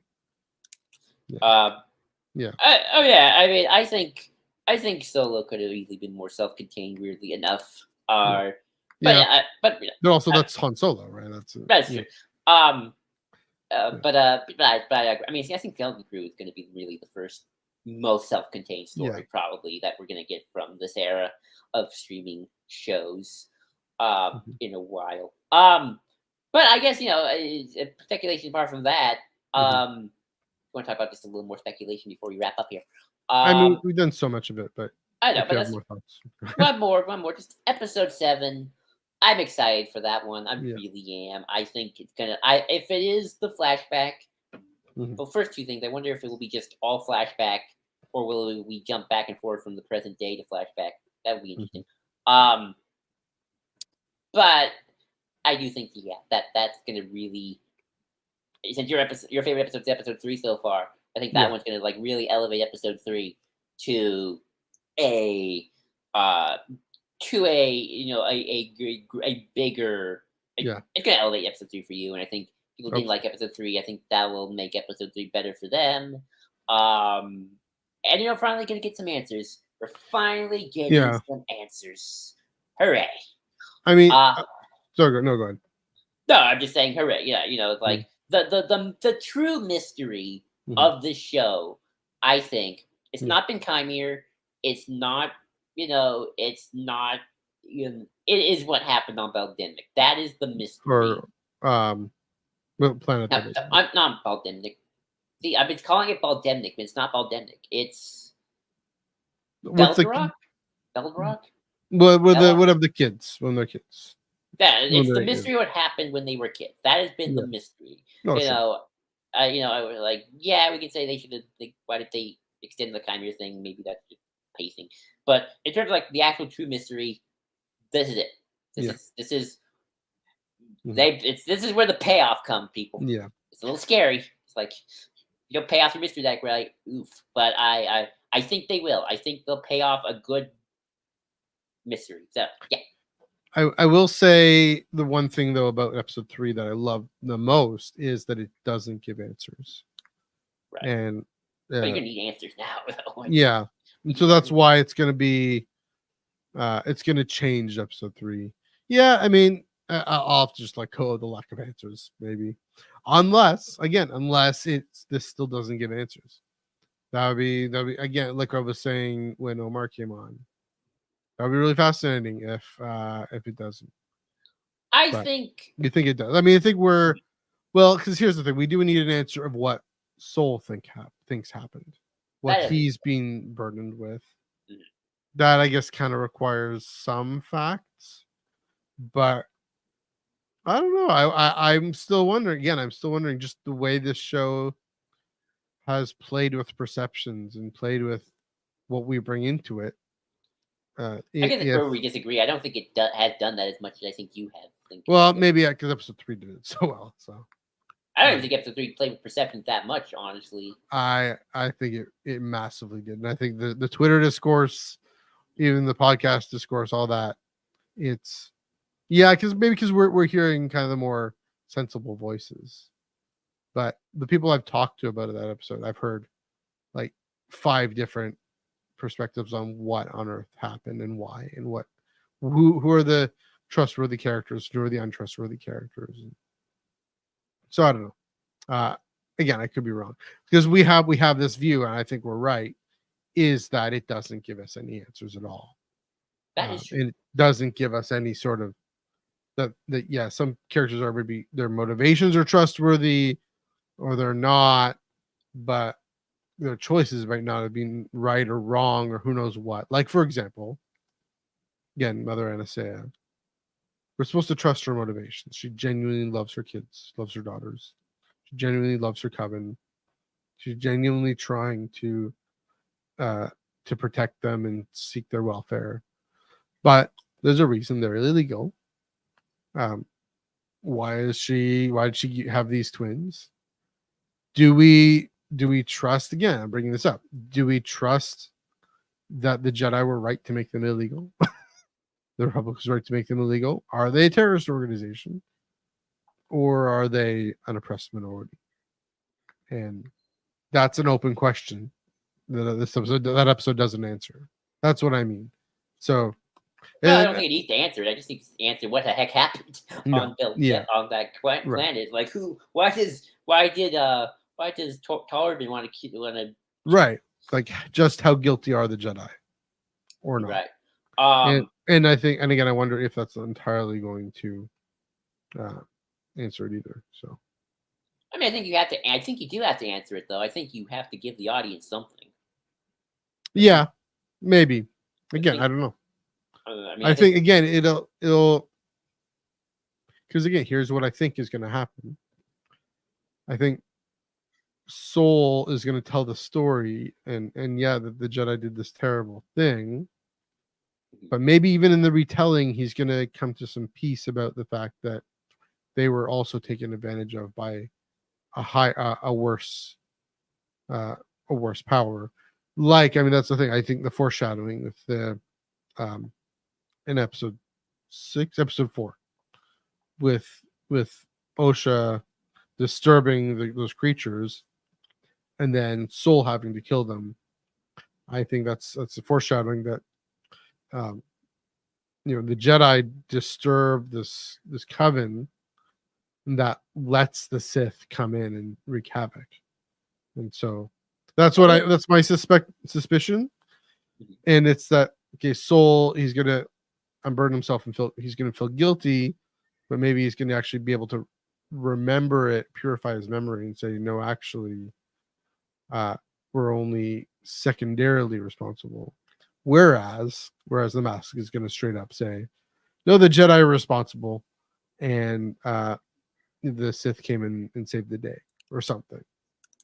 Maybe. And so it's do you remember that the Mask, it's the Sith Mask, and that it's lying to you, and that this is a Jedi who's trying to do right by the galaxy, or does that not matter at this point? And that's what I mean. That's the perception that we're going to play with. Yeah. Oh yeah. I mean, we talked about this yesterday. I do think the show overall will end in a way that is, I would say, unsatisfying.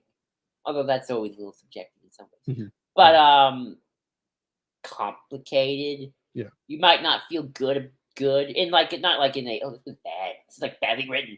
Not in that kind of sense, but more like in a, imagine if episode 3 didn't end with like little baby Leia and Luke, just, oh wow. there's no happy ending here. There's not even like a glimmer of light. This is just sad.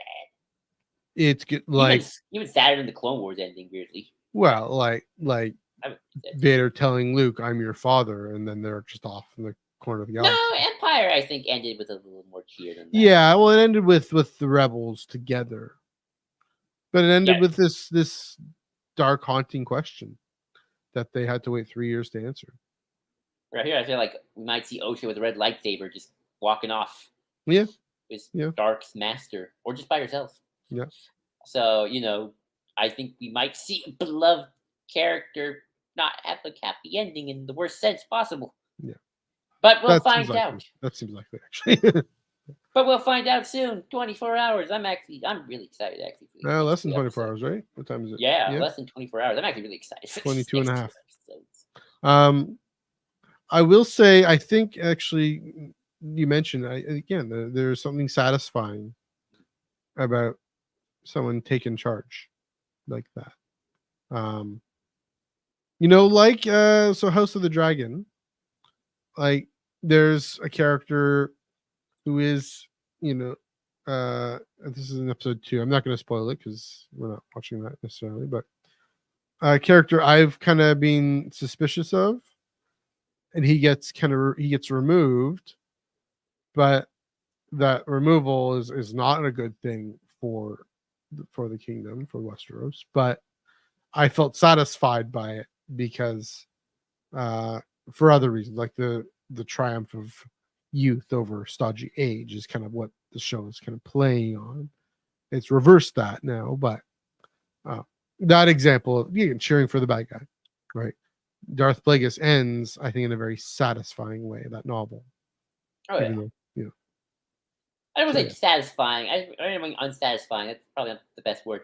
But more not as clear cut, and certainly not as clear cut as anything in the original trilogy, that's for sure. True, yeah. Even maybe more so than even more than the prequels or Clone Wars. It's like, oh, dang, Osha's evil now. Yeah. That's not good. So. But we'll see. We'll see. All right, I think we've done it. Another 2 hours. Yeah, another 2 hours just by ourselves. Yeah. Let's wrap things up. So thanks everyone for joining us. Great comments, great chats in the comments. Great thoughts down there. Please just let us know what you thought of the conversation. You thought of if you have Rise and Fall of the Galactic Empire, you're getting that tomorrow. If you have it already, let us know what you think of that book. It's coming. I guess midnight your time, you'll get the audible drop probably, right? Oh no, I ordered it off of Amazon. I'm getting the actual hardcover book. You're getting the hardcover, okay? So hopefully that'll come. Nice. Okay. There we go. And then let us know about that, and let us know what you thought of episode 6. What's it called? Teach Corrupt. Great title. Back to the slash titles, by the way. I forgot to mention that. Let us know on the comment boxes below, on YouTube, etc., on social media, Facebook, Twitch, Twitter. And of course, give us a subscribe, like the video, and keep commenting, keep supporting the channel as best you can. Please do join the Discord, link in the description below, and keep following us. Of course, we'll get to the plug in a second. But first off, Joel, where can they find you on the internet? You can find me at JID2021, again, JID2021 on Twitter. Although I have decided to take a bit of a hiatus from Twitter and to see how long I can do it for. Mm-hmm. So, it did not corrupt me. And of course, you can follow us at IonCanPod, EYEONCANONPOD. Of course, like I said, I'm taking a hiatus from the Twitters and to see how long I can go for. That's good to know. Good to know. Maybe you should get Threads. You should try Threads.